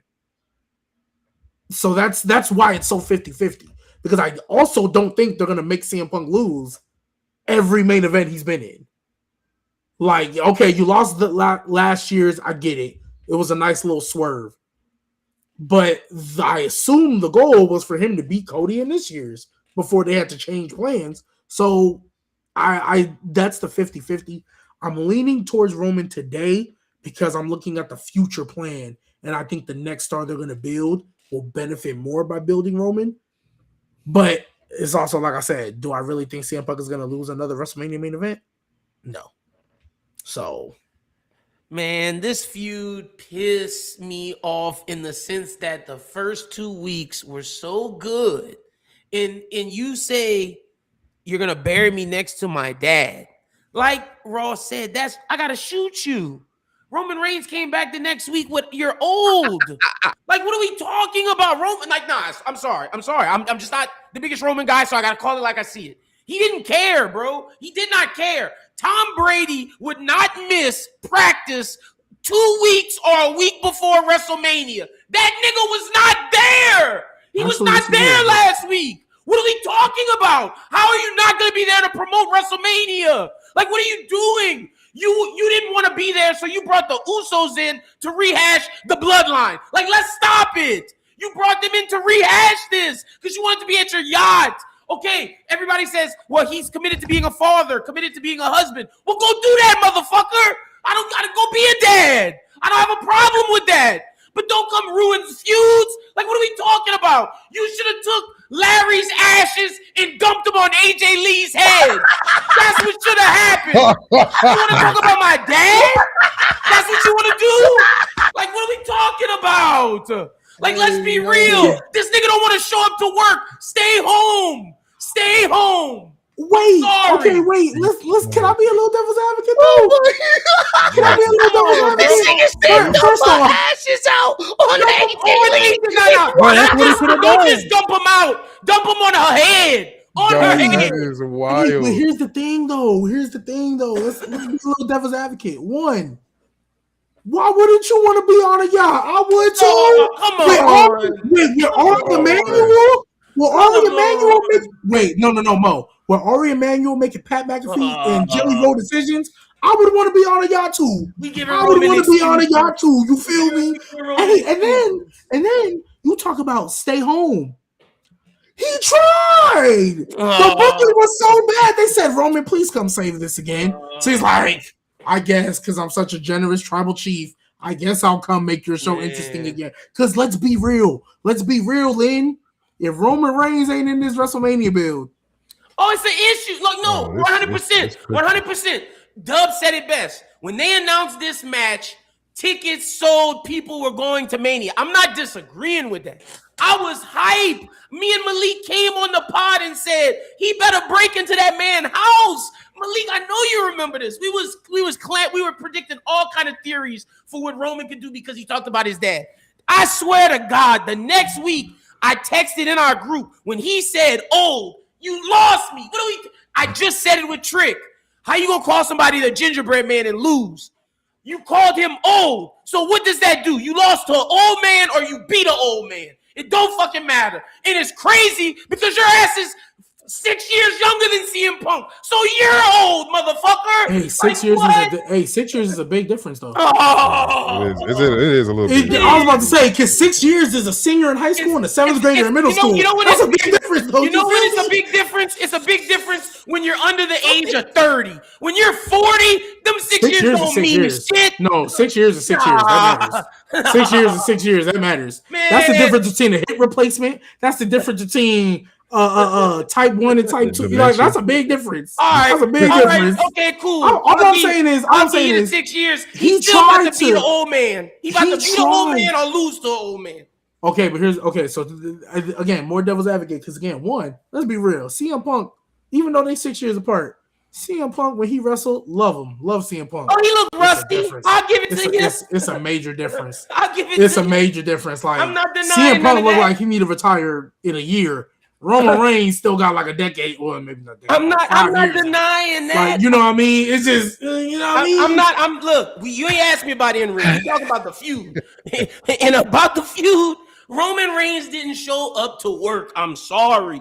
The fact of the matter is, and I got to go back to my guy because I can only say what my guy does. Cody is willing to bleed every motherfucking year for WrestleMania. Every year. Because he ain't got no choice. He ain't got no choice. Hey, that ain't good either, though. It might not be good. Like, tribal chief trying to swag, though. To me, that's dedication. Like, he should have beat the guy. He didn't have to. I'm not saying. You're not about to wipe my blood on the belt and show my mom. The Rock should have got shot. The Rock should have got shot. And that's why him and Rock, they had their shit. But I'm just saying. All I'm saying is Roman should have did more, bro. And I can't blame Punk because Punk was here every week. Wait, but the Super Bowl he did. Look. You talk about at least Punk was here every week. I'm gonna keep it a buck. If we stick with it, I'm not about to give you no participation trophy because you was here every week. Boo hoo. Guess what? You wouldn't be main evented without me. You wouldn't be in this main event without me. You wouldn't be. You lucky I chose you. And even though I do agree that calling him old was a step back, I feel like they told it in reverse. But the story they was trying to tell was CM Punk has said like 17,942 times that I'm in your head. And Roman Reigns like, you talked about my dead father. I ain't hit you once. I said you're old and you punched me? Yeah. Who's in for real? That's the story I'm in my head. The execution wasn't not good. But even Roman cut the promo after they went over here and he talked about it in my head, but I said this, and that's what caused you to. That's the only thing about the back and forth that didn't make sense to me on Punk's side, because Punk, you cooking. You don't have to let old. That's right. Get to that point. I'm just like, it makes Roman it validates Roman. Like, it just made it look weird because, like you said earlier, bro, CM Punk's a machine gun, bro. The pipe bomb that he dropped Monday and all that, like, he can go with the best of them. Old? I got you, G. You thought you got me, but I got you. I'm just asking questions. I'm gonna ask you a question. So, and Dub made me think about it because you're right. That old thing didn't make sense to me. If you say you hate someone as much as Roman Reigns said he hated CM Punk, something else should have been done. I'm sorry. That man started the promo segment with, "I hate every living fiber of your being. I hate everything about you. I hate the way you walk. I hate the way you talk." Got you. What you doing? Got you. So here's my final rebuttal to that. Yeah, when I hate somebody that bad, it don't matter what I say. I know I'm gonna get you anyway. So I'm gonna hate You you know all what I the way mean? to Like TKO. you're old. You're old. If you hate somebody that bad, I you don't talk even. about your daddy that just It's died. not even. Fuck It's no. not even. It's not even hate. It's disrespect. He don't even respect Punk at that point to give him a real rebuttal. Man. He didn't even want to be the one to spear him. It was Crash Out Yeet Man over there that made him do it. That got in his head. He didn't even care to spear him and put it through the table like that. That's how much. Man, look, all I'm saying is Roman Reigns looks at Punk as beneath him. And if he gonna be beneath me, all right. I'm gonna put them fucking ashes on your wife's head. That's how you gonna be beneath me. I feel like for me, I'm at a point to where I feel like Roman doesn't have to be there all the time because his presence is much felt. They know what they have in Roman Reigns. So Roman is there. It's going to be must watch. People are going to want to see what he does, whether it cooks or it doesn't cook, to be determined. But like he's there, so the presence is going to be felt. But I do feel with Lynn, like when WrestleMania comes around, you got to be there. Yeah. Like you have to be there for WrestleMania week, bro. You got to be there to tell the story, and you got to be there to make sure it feels big enough to be in the main event because you're going to be in the main event spot.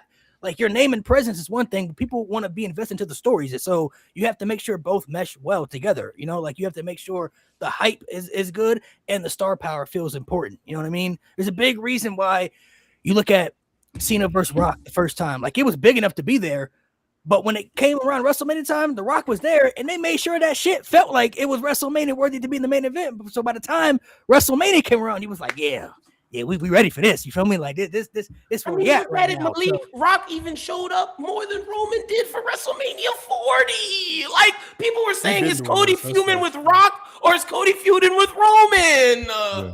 You know what? We are literally like, I don't know, bro. It's that whole little WrestleMania 40 build. Oh my god, I think we just missed that, bro. Like the incredible way it was just the way you had Rock grabbing the camera, like, nah, you go off when I say you go off. It was just like, yo, what? This awesome. Nigga said, nah, bro, damn going over. I said you keep the camera rolling. It's just like, and then Cody, of course, getting the ass whooping as usual. And then when Rock asked Bobby Roode, he said, Bobby Roode, what you gonna do about it? And it didn't laugh at him. The ref had to listen to like all the moments, the bill. Y'all right. I mean, I get it.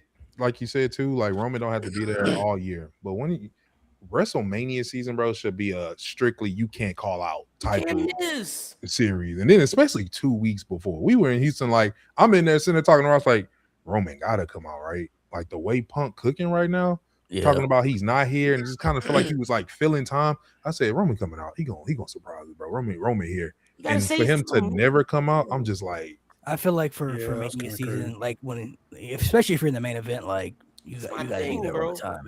And the only difference between I think Cody and Roman have is that Roman Reigns just doesn't do whatever the company tells him to do. Like he's not just gonna show up and just do some bullshit. Cody Rhodes is like, all right, you know, this is what we're doing. Yeah. He's like the John Cena, the yes man. Like, all right, this is what you're asking of me. I don't agree with it, but I'll do it. Roman Reigns is like.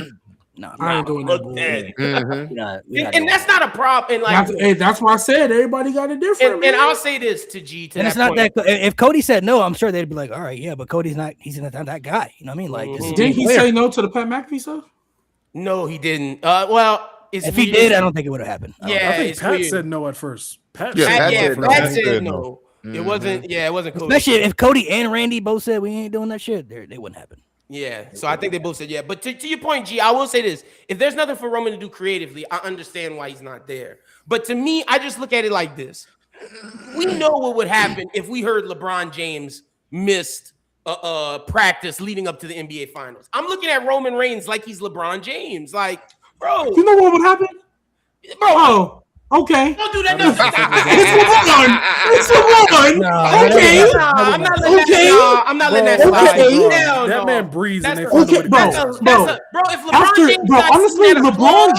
LeBron James, the finals, people call it. If LeBron, bro, this is the same man that they made TikTok songs about. If LeBron James didn't come to practice, they'd be like, yeah, he needs his rest. Do you not remember 2018 when he carried the whole team? They would bring that up immediately. They wouldn't care. Tom Brady literally was gone from a Super Bowl practice. Granted, it was divorce proceedings, but was gone from a Super Bowl practice, and nobody cared. You not remembering Cleveland LeBron? You not remembering Miami LeBron? They would have. Yo, we in LA now. We in LA. You know what? They LeBron James didn't make a really LeBron. wrong. They did not make a LeBron James TikTok song when he was in Cleveland. They didn't make a LeBron James TikTok song when he was in Miami. They made it when he was in LA. It's 2026. They That's don't not care. fair. Social media They wasn't don't where it is. care. Where it was. They don't care. Yeah, social media. They would not Raining in LA, care. man. Especially on that's all they do is talk about the nigga, bro. Like Yeah, LeBron talk down Breeze on on him. ESPN, they talk about it, bro. That's what I'm saying. They would not care. They would talk about it, but they would Stephen A. not Smith care. and all them dudes would give him hell. He bro. said he would get the criticism though. He would get That's the what I'm saying. criticism. He'd get the criticism. He would get the Exactly. I criticism. mean, you always gonna They have find Cody. a way to make it a GOAT debate conversation.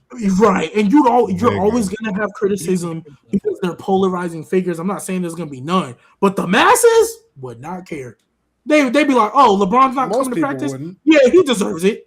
It's So, LeBron." people so wouldn't care. basically, what y'all saying is tomorrow Roman better have Larry's ashes. Roman gotta come back with something. He gotta come back with something. Roman got to say tomorrow, bro. something He tomorrow. got to gotta pull come a back Jericho in with something, 2012, bro. Just go off on his fans. It ain't even gotta be like it ain't even gotta be lethal because I don't think he can Yeah, I think we're outrun- past that. He Yeah. can't outmatch CM Punk on the mic. So Roman Reigns, I think, knows his strengths and weaknesses. Roman Reigns is a very good storytelling mic worker. CM Punk is a savage on the mic. Mhm. Yeah. So CM Punk can be ruthless and he can cut your throat out. That's why him and John Cena mesh well because they both like that. John Cena can be savage, but Punk like, nah, bro, you ain't gonna embarrass me though. Like I can match you with that. Roman Reigns is like he has limits, you know what I mean? And he's very good at telling stories and making you feel, but like He's a good actor. when it comes to being a savage on the mic, it's like you don't really got that type of feel. So I feel like Except that time he told production to cut that bum's music when Cesaro came out. Yeah. I ain't gonna lie to you. yeah, that was That crazy. was- hilarious. and they cut his music. Cut that I would have been fighting a group of people, Roman and all the niggas with the black tees and Yeah, black I feel you. shirts. I would have been fighting a lot of, and then think about it. Austin Theory career ain't been the same since John Cena Yeah. cooked him the way he Oh. did. Had That's to why be- like Theory there's had certain, to there's wear certain, there's pants. certain levels to the mic work. That's why I feel like before we give our predictions, no matter what Roman says, CM Punk is not really gonna be like, I ain't worried about what you saying, bro. yeah. Hey, because Yeah, all CM Punk got to do is be like, "Hey, I'm gonna beat you so bad you gonna go back to saying suffering succotash and it's raps Yeah, and it's yeah. raps and it's raps." Go put them blue contacts in your eye. Like he was saying, right. like God. he was saying stuff. Like Punk was saying stuff in his promo, like he talked about Roman like failing at football, but like that wasn't even true. He had cancer. You feel me? So he had, Yeah. but like Oh my the fact that he even said that, people was like they still didn't care. It's like, oh yeah, came from CM Punk. So Roman like, gotta- he The gonna have to whole swing dog on food AJ thing. Lee or something. so it's gotta be, It's gonna have to- I ain't say it got to connect, but so you to gonna have go around Something. everybody's predictions. Mhm. I'm going to lead towards Roman Reigns because I do feel like even though he may show up part-time here and there, I feel like the company still knows what they have in Roman, and I think they kind of want to level up the world title a little higher. And to go to what G said, I do think whoever beats Roman for the title is just going to have more importance to it, especially if it's going to be a Braun Breaker or Obafemi. Those guys beating Roman kind of propels them up a little further if they're trying to take them there. Not saying CM Punk can't do that, but when you beat somebody like Roman now at this stage, it's supposed to mean something. Where CM Punk can lose, and it's just kind of like he's another guy on the roster. So I just kind of feel like, and I also kind of feel, I still feel they want Cody and Roman both to be champions in the company. That's what I still believe. I do got a dip, so I'm gonna go real quick. I appreciate y'all, Ross and Doug, for pulling For through. sure. man. Shout out everybody in the chat. Like I said, today it's Roman, tomorrow can be Punk. But everything Malik said and what I said earlier, if I feel like the future plan, it would do more for the person who beats Roman. But if Punk wins, then we're probably just gonna run back Seth Rollins and it'll be fun. But like, is that really what we want to see? But y'all be easy, man. I'll call All you. right, bro. G. Kind of the same sentiments. I mean, when you think of Roman Reigns now, he's at that Mount Rushmore of talent.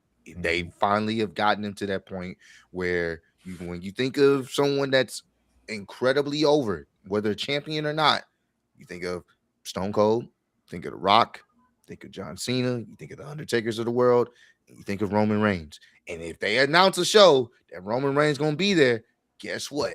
Tickets are going to move. Not to say that tickets ain't moving because of CM Punk, but more tickets are definitely going to move when Roman is just featured on the show. And I do think with them going, if they do this right with the whole Oba situation, with the whole Braun Breaker, I agree with Malik's point. I think the the room for like the ceiling being higher, beating Punk is different than beating Roman. When you beat Punk, that's still a good thing. That's still tough, but it's not gonna be as a bigger like wow factor because you beating Roman Reigns. Roman Reigns, the guy that's always on his yacht. Roman Reigns that had the title for 1,400 or 1,300 days.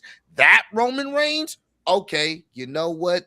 All right, now we have something here. So I think that's the main reason. I just hope that he's there a little bit more often if he does win. But I'm going with Roman Reigns to get the win here because I think for them, they want to really probably establish the world championship, the world title on a higher pedestal as well. Not to say that CM Punk hasn't been doing a good job of what he's been given, but they want to really put that up there, and they want Raw to be like, you know, the flag. I mean, it don't have to try hard to be the flagship show, but they still want to keep that moniker. We got Roman Reigns, the world heavyweight champion, on the show. Now you can cook because now Roman is the champion.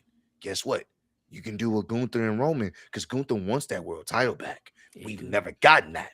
We can do Oba and Roman. We've never gotten that. We can do a Braun Breaker and Roman. See the different levels of new stars and potential matchups because he's the champion now. Not just, oh, I'm beating you for some fucking tennis shoes. No, I'm beating you because I know you're the top of the guy. You're the top guy, and now I want to take that title from you.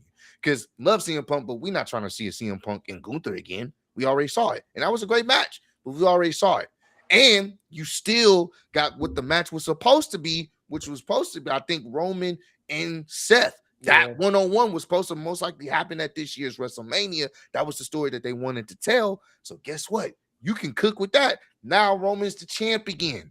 And Seth is now having to chase. There's so many more stories and layers that you can do with Roman being the champion, and that's the only reason why I'm going with it. If it's CM Punk, I'm not tripping, but I just think there's better fresh matchups you can tell with that. So I'm going with Roman. Yeah, I agree with both of y'all said. I mean, it's the same for me. I do feel like it's time to start building some new stars. Show that the young guys can go ahead and carry the company. So yeah, I do feel like Roman winning makes sense. So that way the next person who beats him just gets that big of a push, and that way they can hold the belt for a while. You create a new face, you can create a new top guy, create new top guys. You bringing all these people up to the main roster, bro. Now start doing something with them, so that way the show doesn't always have to be we need Brock, we need Roman, we need Punk. No, let these other people run it. So yeah, I think Roman should take it. I'm muted. Yeah, Roman's my prediction. And I'm really fine going either way. These are my two favorite guys on the roster anyway. So, and yeah, like I said, if Roman's there more often, I don't really see an issue with him winning it again. I know a lot of people said after the 4-year reign he'd never win again. I always thought he'd win eventually, at least one more run. But especially as a babyface, because he never had that long run as a babyface. But yeah, I'm gonna go with Roman, but I'd be fine either way. I want CM Punk to win, but as a CM Punk fan, but the point y'all made, it makes a bunch of sense. And me being a commentator on the show, I don't want my record of predicting to be wrong. So the fact is, the company loves Roman Reigns, which y'all said is why I'm leaning that way of the future guys he could put over. It makes sense. I can see Roman Reigns winning. That's why I'm gonna pick him. Yeah, like I said, I also think they want. We haven't had Cody and Roman both be champs at the same time. You know what I mean? So it's like, who's really the guy? Who's really the one that's going to be, you know, the carry? Could Roman show that, like, hey, I ain't got to be here that much to still prove that I'm the guy? Or can Cody be like, no, it's mine now. Like, it's my spot. So, and he did say he made the belt. He did make that comment while he was telling Punk why I'm choosing you. He had that ideology like the belt don't make me, I make the belt. So no, he literally directly made the belt because he had both of the belts. So they had to make another one. That's crazy. He really made the belt because he had the other belt hostage. That's crazy. That's so crazy. And I'm also looking at too. Like, I mean, I don't think Roman could ever duplicate what he did before as champion to the highest level, but They want to try with the world heavyweight. When Roman can really, the one thing I will say about Roman on a part-time or full-time schedule, when he can really get in his bag, shit, man, he do it better than anybody in the company, bro. Like I don't think anybody touching him. It's must see. So it's must see. like if he could take the world title even for a short period of time and be like, all right, y'all want to make this feel, because he said that title was the secondary championship, right? He didn't have it. But now he can be like, well, I could take it and I can show you I can make this from number 2 to number 1. So if they want to level that up, I mean, there's no better guy to put it on, you know what I mean, than him if they want to do it that way. So ain't this like the second time the World Heavyweight Championships main event WrestleMania? It hasn't been in the main event since. First time was main event in night 2. First time is main event in night 2. It's the first time the World Heavyweight title has been in the main event since 30. WrestleMania. Oh God, yeah, you're right. Yeah. That makes it even better. They got rid of it, remember? Yeah, they got rid of it. And Malik, someone in the comments made a good comment to your point about them wanting Roman and Cody to both be the champion at the time. They're doing Crown Jewel again with the Crown Jewel champion. So, oh yeah, I don't know if Roman's gonna be champ that long though. Yeah, I don't think it needs to be that long. I think, like you said, if they do what's right, true with Oba, you have it. Oh, then you could get Oba and Braun at the Crown Jewel champion. You could do that too. It's interesting for me because with Cody and Roman being in the main events, I'm just like, it's hard for me to see both of them losing. You know what I mean? Like somebody gonna losing that spot, and one of them could lose. They keep putting Cody in these stories where it's like he goes into WrestleMania as the champion, and now you're kind of like, well, he has to lose because this person. Yeah. So, but I'm like, WrestleMania 24, the World Heavyweight Championship. Yeah, but I'm like, I don't look at it. I don't look at Cody's story the same as last. Like Cena turned heel. Now it's kind of like, well, you can't really turn John Cena into a bad guy who had never done it at that level as the babyface and not have him win. With Randy, it's kind of like he's been this guy before. You know what I mean? Like we've seen him lose like this before and still bounce back, you know, and do other things. So that's how I'm kind of looking at. I don't look at Cody going on the chase and telling the same story they told last year. I think Randy loses, and then the voices get even crazier. Now he's like, "Oh, I didn't do enough. Now we got to take it up. You know, now we got to Pat McAfee. You wasn't enough. You out of here now. You feel me? Like kill him. I'm dead.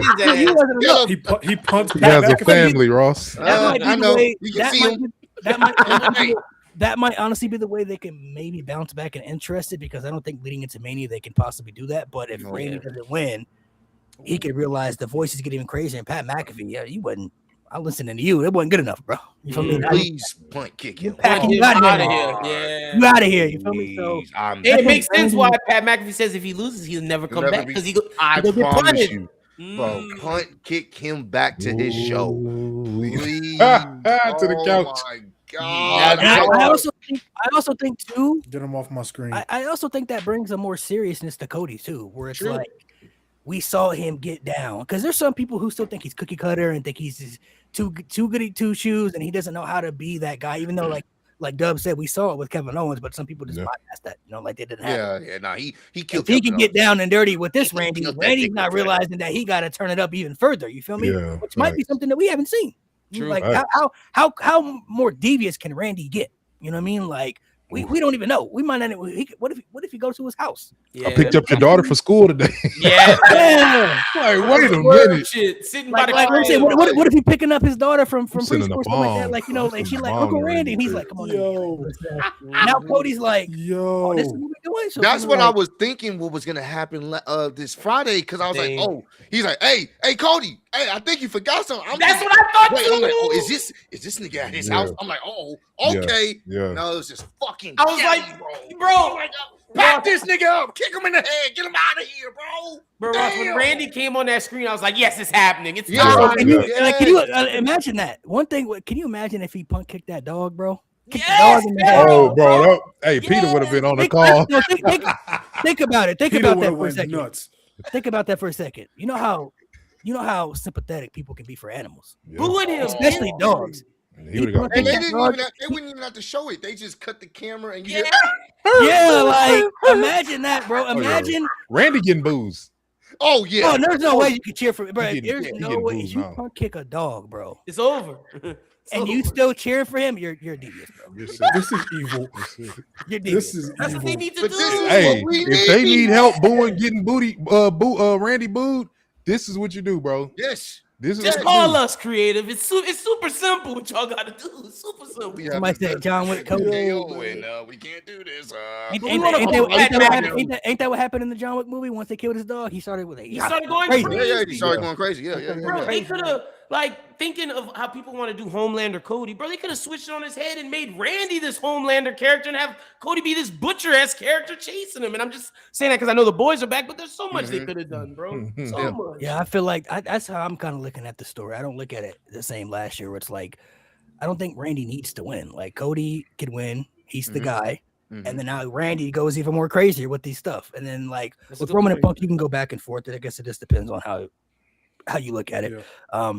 What are for everybody? What is the most exciting match and the least most exciting match you're looking forward to at WrestleMania? That's easy. Oh, that's super. Oba. We just talked about them. The honestly. most exciting is Oba and Brock Lesnar. I'm just ready for That's- a slobber knocker, as the JR used to say. I wish he was like, if he was in his prime commentating that, chef's kiss. Oh my yeah, God. But nevertheless, that's the one I'm most excited about.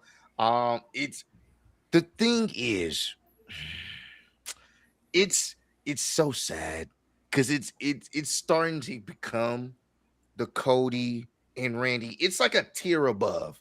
The only reason why it's not because you got B-Chin and Yeah. Jade and Rhea, and they are catering Hall of Fames, not Rhea and Jade, but everything else involved in it. So anybody that even came up with the storyline and the creative, they are also Terrible. in catering. So to be honest with you, that's the only reason why it's beating it out is because even with Pat McAfee and this whole situation, I still am just wanting to see if they're gonna put the title on Randy. Honestly, that's really kind of where I'm at with it. I'm not even just as excited for the match, just more so what's gonna happen after the match. Are they gonna put the title on Randy, or are they gonna, actually pull a swerve and have Cody win? But this match, the build, I just don't give a damn. As long as Jade wins, I don't really give a damn. So that's my least favorite match right now. The exact same. Jade and them is the least.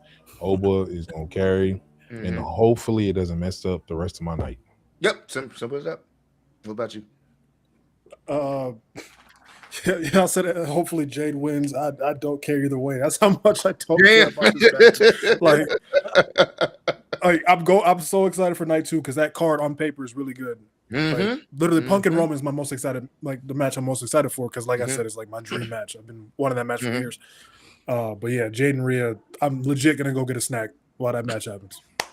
I need a video proof. I need video bro. Please, I got you. like, I'll record it. I got you. Record it, post that, bro. I'm gonna definitely repost it. I need video proof for the entire night. I think that's what everybody should do if you watching live, bro. Just post you going to the concession since they in the match. They not gonna be able to go to catering to get your snacks. You post you getting you some water, getting you some chips and dip, whatever. Whether you at the crib, maybe running some errands, getting some dog food, whatever you gotta do. Post it during that match, and then I'll definitely repost that shit. I'm a dead ass. What about what about you, Lynn?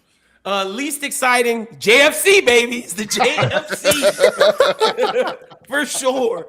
Most exciting, y'all. I agree with y'all with Oba and Brock, but I'm gonna say something different just to give a different one. I think the ladder match. I want to see what Javon can do in a ladder match. So I'm super excited, and I know Penta's incredible in ladder matches. So and JD Big Dunn is gonna jump off of something high with his bobblehead ass. But so I'm excited for that ladder match. Yeah, that's. I'll say for me, my answer is a little different, man.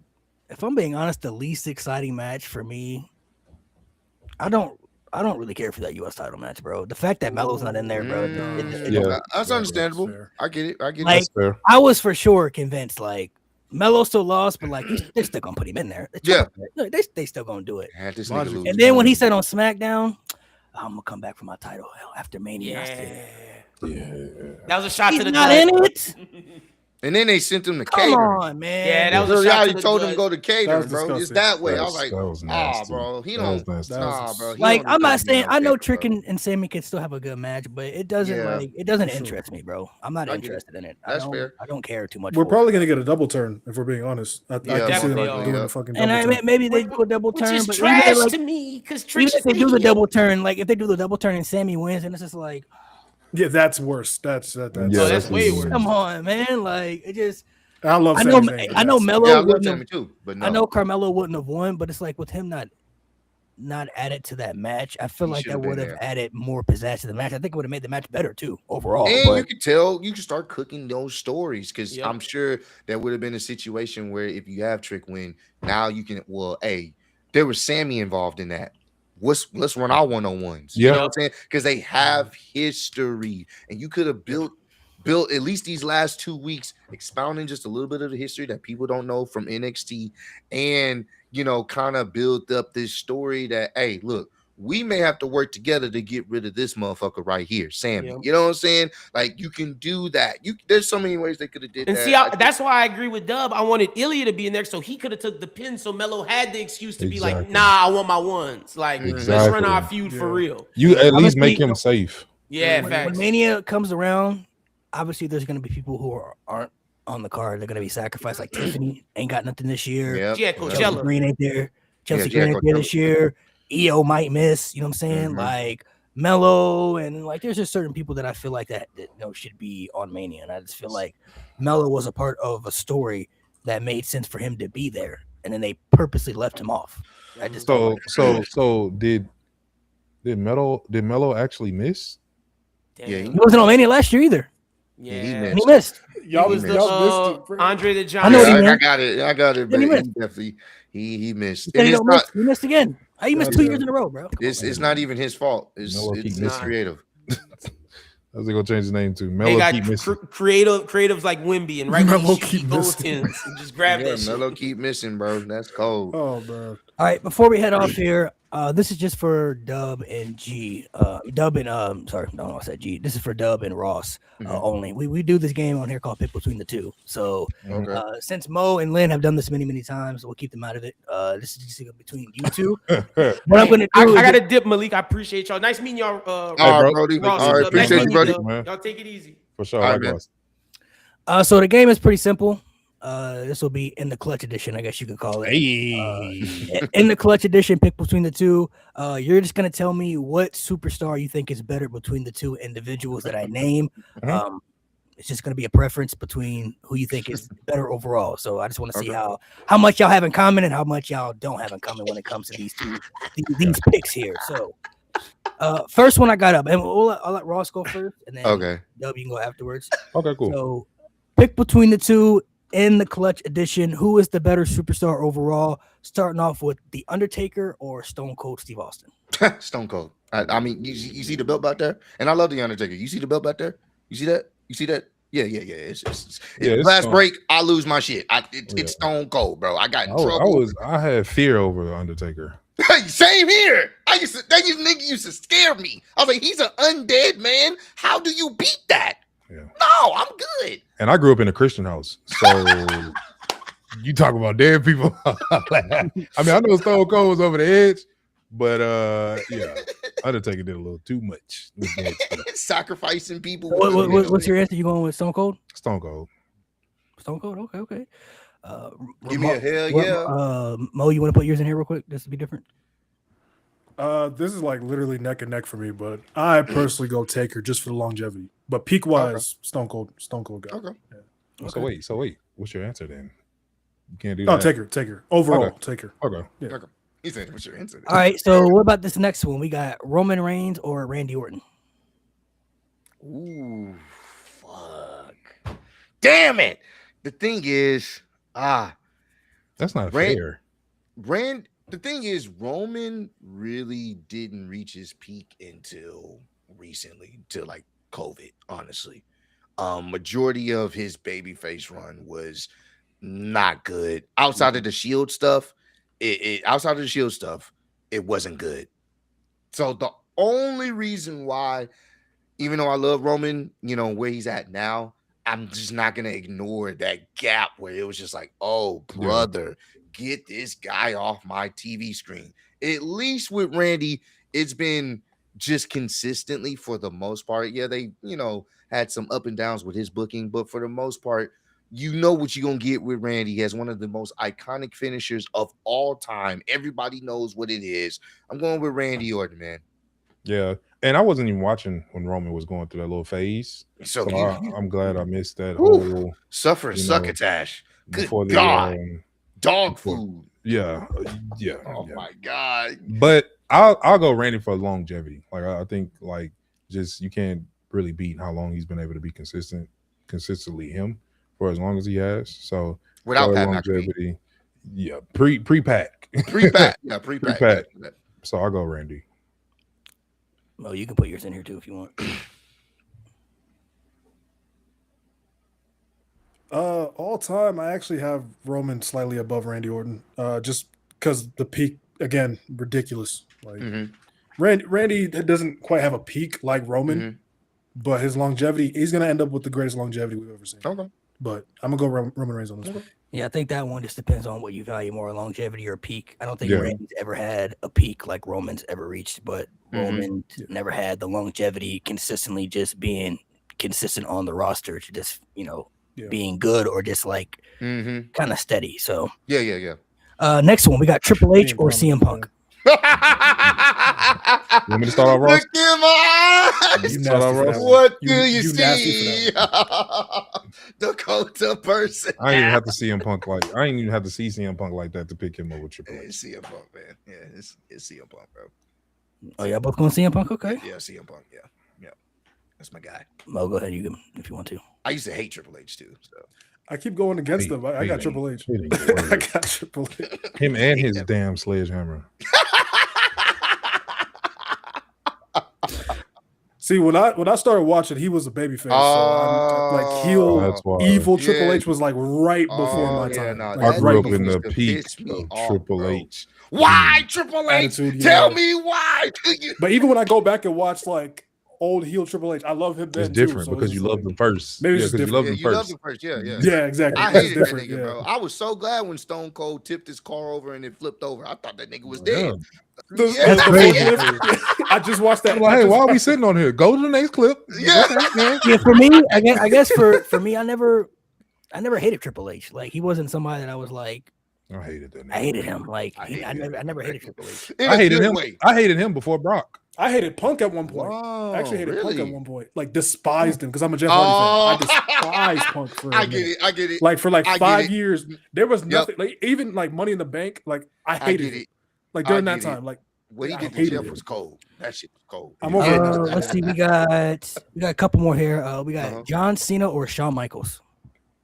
Man, I love John. I love John. John is great. He is. But I'm going HBK, man. I'm going HBK on this one, bro. I'm not gonna lie to you, bro. Some of my favorite feuds involve HBK.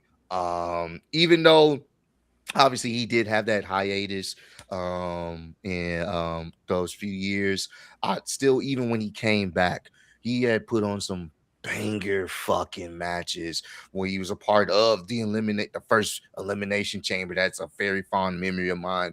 The feud he had with Triple H, that blood feud, how intense that shit was. Yeah. That shit was great. The feud he had with Jericho, with the whole his wife being involved. He should have shot Jericho. I'm just saying. That was great. The feud he was building up with John Cena at WrestleMania 23, and then they ran it back, I think, overseas in the UK, had a classic match. Like in his later career, he was cooking. And even in his career, he was cooking. He was just a fucking asshole. He was literally an asshole. Yeah. But I mean, he's Mr. WrestleMania for a reason, and he is one of the reasons. He's a part of one of my favorite WrestleMania matches of all time. HBK, Undertaker, WrestleMania 25. Goosebumps. I get goosebumps just mentioning Just seen it. that Like today. that. Yeah. That's why I'm like, yeah, it's HBK all day. We bro. rewatched that too on the Patreon. Yeah, no, Mhm. I go HBK, but it's So like good. I don't know because John Cena put out a goated album too. He did. He did. Like one of the few wrestlers that yeah. could literally. I don't know. I might have that edge to. I don't know. That one's a tough one. I say HBK because of what we grew up on, but to me, John Cena really had the kid. Like he had people believing. Like, nah, I gotta watch this. And Platinum, yeah. Somebody in the chat said Platinum, and it's crazy. Somebody said Coke or Christ. HBK. That's right. Coke or Christ. You know, Coke That's HBK wild. was really good in the ring, but Christ HBK was good in the Lord's eyes. he's a person. He was a good At person. everything. Yeah. Better person too. I Yeah. edge it towards Christ, HBK is HBK for crazy. that. Yeah. Mo, you want to give yours real quick? Yeah, this is one you could really go Yeah. either way. I'm gonna go Cena again. Like peak is very important to me. What I will say about Sean, he might be the most consistent wrestler I've ever seen. Like in terms of just quality. Oh yeah. I've never seen a bad Shawn Michaels match. And don't mention Yeah, Crown we Jewel. that don't even Chat. that don't I mean, even. that is a bad match. I mean, Yeah. I don't know what you're talking about. That was No, AI. that was Michael That was Hickenbottom. AI. That was I'm not worried AI. about That was That's AI. Michael I don't know Hickenbottom. what you talking about. let's see. That's What not- about this yeah. one? We got Seth Rollins or AJ Styles. Whew. Now I'm not gonna sit up here and fake the funk because I didn't watch AJ and TNA. I've only seen like highlights and clips and matches. But I didn't watch it when it initially happened. So I know what AJ has been able to bring to the table in just New Japan, TNA, everywhere that he's been in.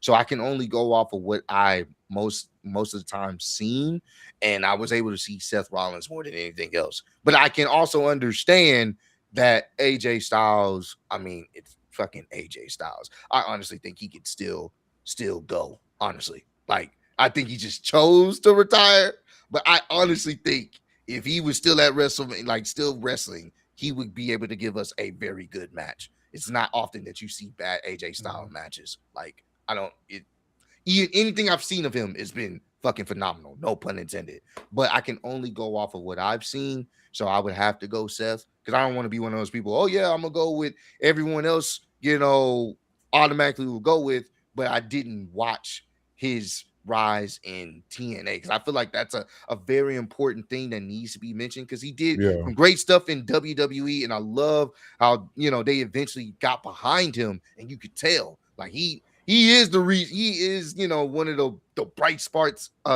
during SmackDown around that time. So I really do appreciate what they did with him in WWE. But I feel like his TNA stuff and his New Japan stuff definitely deserves to be recognized more before I can even agree to it because I didn't watch it much. So I'm gonna go Seth only by default because I didn't watch it much. But if I had a chance to watch it like at that time, I probably would have picked AJ. But just being real about it.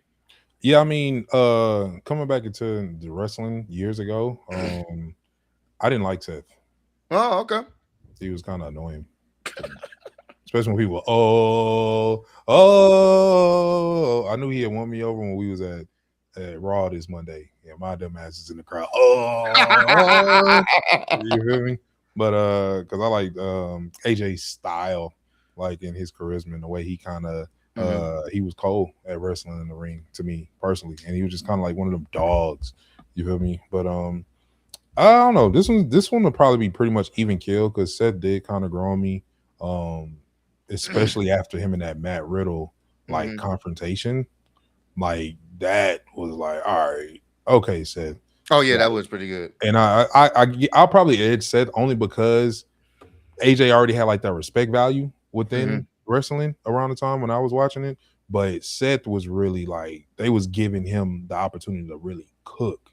Like you wasn't really seeing AJ cook as much, especially when he was with like the OC. I mean, he cooked, but they were letting Seth just go like rip it. And some of his feuds, whether you liked him or not, he made you feel away. So I'll edge it towards Seth just based off of that. Okay. We got two more here. This one might be tough. I guess depending on how you feel. Kurt Angle or Chris Jericho? I'm gonna go Kurt Angle. Yeah. I'm gonna go Kurt Angle, man. Even just taking out some of the stuff he did in TNA because I was able to check out some of that stuff, but just seeing you take that out, even though that's a large sample size, because I mean he was cooking in TNA as well. But just off of mostly what I was able to see, I mean, Kurt Angle was always him, bro. Like Yeah. the dude is legit. I mean, so many great matches, and he was entertaining. It's not Yeah. too often you can find someone that can go in the ring like he can, like a legit Olympian can wrestle you to the ground and fold you up in multiple ways you didn't even know was possible, but also is funny and comedic and has good comedic timing. I mean, when he wanted to be intense, especially when he was bald and he had that damn mouth guard, you knew somebody's ankle was gonna get snapped. You know what I'm saying? So I mean, me personally, I'm gonna have to go with Kurt Angle. I mean, I think that was just you know, a perfect time for when he came in to WWE and how they utilized him. And even when he went to TNA and started turning it up. So I'm gonna go with Kurt Angle on this one, bro. Yeah, I agree. And then I like Kurt because he actually can do that. Mm-hmm. Like he actually can kick your ass. like no stuff. Like he really tough like that. So peak Angle for sure. But respect to Jericho for sure. Yeah, I mean, for sure. I grew up on them. You feel me? So I didn't really like Kurt Angle at points too when him and The Rock was feuding. Like he had that just like you just wanted to punch him, you know, but he can still kick your behind too. So I don't care if you bigger. Last one to throw out there, Cody Rhodes or Jeff Hardy? Cody Rhodes or Jeff Hardy. Jeff Hardy. Come on, bro. He invited. He been at the cookout. Yeah. What are we talking about? The hood know Jeff. Yeah. They just getting who is Cody, but the hood know Jeff. Like Cody married into the cookout. Jeff at the cookout. Yeah. Jeff. Once I seen him doing this when Jagged Edge was out there, I knew it. I knew it. Brother had soul. I'm like, okay, all right, Jeff. All right, bro. You good, bro. You good, bro. Come on, man. Come on down, man. You gotta do one more. You gotta say The Rock versus somebody. Maybe Rock versus Brock. Oh, that's an easy one though. That's too easy. Bro. What type of answer is that? Hulk Hogan or Brock Lesnar? Gotta pick one. All right, y'all. I think my connection going out. You're I think my connection. Yeah, you wanted another one. You wanted another one. Bro. There you go. See my connection, bro. Ain't no way. Hulkamania or the Beast, man. No way, bro. I am a real American. Fight for hard right. I mean, Man, you know what niggas really do be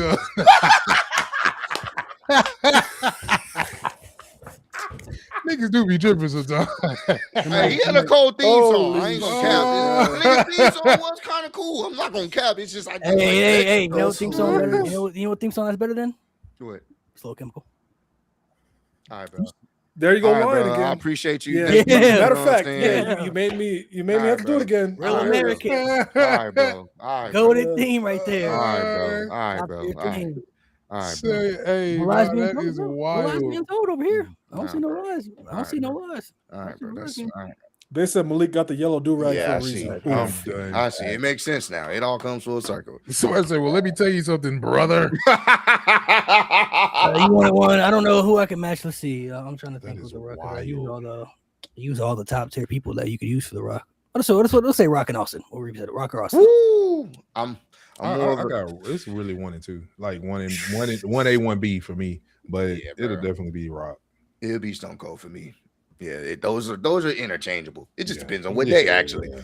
What day? You know? Low key. Yeah, it just depends on what day. And it's interchangeable. Those are our legends, our goats. And so it was dope to be able to witness that when some of these Our things era, happen. bro. Yeah, bro. That was some fun shit. There was some bad shit. Y'all lucky, There was man. some awful shit going on. But when the stars showed up, hey man, I feel like Attitude, Ruthless Aggression era, like that span was like such a fun time. so Yeah, fun, bro. bro. So fucking fun. Like, of course, there's bad things that you can point out Mhm, every mhm. era. Like, there's Yeah. some bad things about the Attitude era, some Yeah. bad things about the Ruthless Yeah. Aggression era. All eras got bad, but like, Yeah.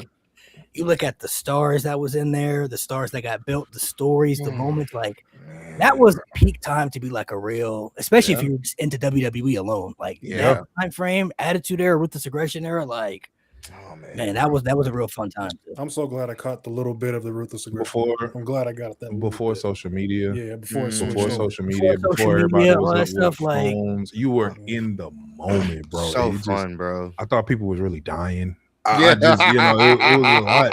Niggas getting thrown off stage, electricity popping up, all kind of, you like, oh, he just hit him with a car, bro. He just, like the only other time He really watching dumped that him I off a felt forklift. that WWE got back to an era that I felt was like fun to watch was the NXT Black and Gold. Like that time was like, that was so fun. that was an era that made me feel like, bro, I can't miss. Like I have bro. to, I gotta experience it. I gotta see Them this. takeovers. Yeah, bro. Like the Just quality and kids. stuff, everything they were my doing. good Like times. that's why I feel bad for people who like when I was talking to people about that stuff and they were like, "Oh, I didn't watch NXT." I'm like, bro, how would y'all missed that? You missed that time? That was God, a good. That's when the product on the main roster was just kind of boo boo. Bro, NXT was carrying. NXT. It was WrestleMania weekend was reserved for NXT Every time it was taken. It was the main show. You knew you was gonna get some bullshit, but NXT takeover. Oh, you knew you was about to cook. Takeovers never were bad. The stories made sense. The characters felt important. Like they were getting over the most outrageous people that you just knew wouldn't survive on the main roster. But in NXT, it was over.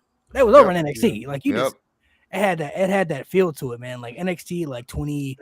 I started watching in 2014. So from 2014 to like 2019, that time frame was like Black and Gold, bro. That Black and Gold. You look at WrestleMania 32 weekend, bro. Like 32, that Mania was buns.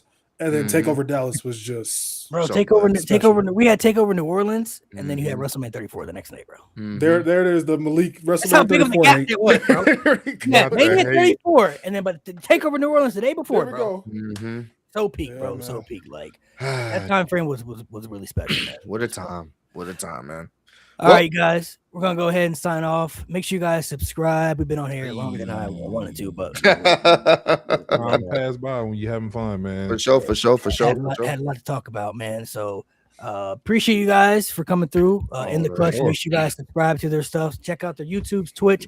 Show some love over there. Make sure you guys subscribe to the No Name Wrestling Podcast, YouTube channel, Twitch, all that stuff to check it out, man. Appreciate you guys for coming through. Much love, man. We had about 600 people in here at one point, man. Hey, that's what's up. That's what's up, man. Much respect, guys. Thank you guys for coming through. We'll be doing a little collab tomorrow. I want to pick it up. Yep. I don't know if that is that gonna be live or pre-recorded. Oh no, we're gonna be live. Live. Okay. We're gonna be live over there tomorrow on their channel. I'll be there. We're gonna pull up. They got some. Listen, bro. I've been seeing some of the stuff y'all been sharing. I've seen that, and some of the stuff y'all been sharing is a little. I saw one of the clips today, bro.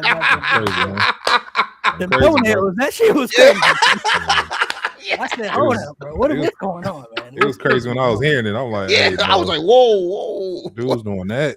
And then you got niggas in the comments like, I mean, but if the red dude, the red dude is crazy. Niggas like, man, you crazy, but let me go ahead and get this little 500. No, but hey, squad, make sure y'all go pull up on the homies as well. Y'all see the name of the stream right now on Twitch. So make sure y'all go pull up to the homies, man. bro. Showing some love on YouTube. Support them, bro. It's love, man. Appreciate you guys once again for coming through. Once again, subscribe, show love. Hopefully, WrestleMania. We'll try to keep positive. Fingers crossed. You got to keep a positive mindset going into it because WrestleMania, you don't want it to suck. You know what I mean? You want it to be good. So hopefully it'll deliver. Everybody's expectations will be met. Well, you can't please everybody, right? So you can't please everybody, but you can try to do the most basics of the situation. As long as you get the basic right, I don't give a fuck about nothing else. You got it. You good. To sign off here, what is one thing they could do to completely just ruin WrestleMania? It's gonna ruin everything. Brock beat Noble. Brock beat Noble. Brock beat Noble. That's it. That's don't just matter. asinine. Nothing else matters. You can give us a 6-star classic. People are still gonna be like, yeah, that was cool, but Brock beat over. So even if Pat McAfee comes out, I don't care, and he helps Randy win, and he's the one holding up the title, like he won the championship, like I'm the champion. That's cool. As long as Brock don't beat him. I know Pat got a punt coming one day. I don't know if Oba ever beat Brock again. So that's the thing. This is the future here. And once you let the fans know that this is not the time, then I don't know what other time would it be. And it's hard to try to get a win back over this motherfucker, bro. So Yeah. it's either you get it right the first time, or I hate to say it, I love you, Oba, but you're gonna be getting us some Nigerian food and catering too. And I don't We need ever the want to fufu, say bro. that. Not I the don't fufu, ever man. want to say that. So I just had some before we got on stage. I hope and pray The fufu, Oba. he get the job done, so he ain't in And catering we either, did goosey bro. soup and everything, bro. Listen, they already ruined Omas, bro. It's one Nigeria. Yeah, We don't need it. We don't need Man, talk about it. They went to the roots now. You done beat up a lot of black people, but if you go to the roots, literally roots, We can't let It Oba don't- serve us going food, too bro. deep into it, man. Yeah, bro, yeah, you bro. went Yeah, into bro. the soil, bro. At Yeah, this nah, point, bro. man, hey, It's nah, just we ain't nasty, trying to have bro. that. Let's hope Mania turns out to be good, man. Once again, subscribe, follow all the platforms.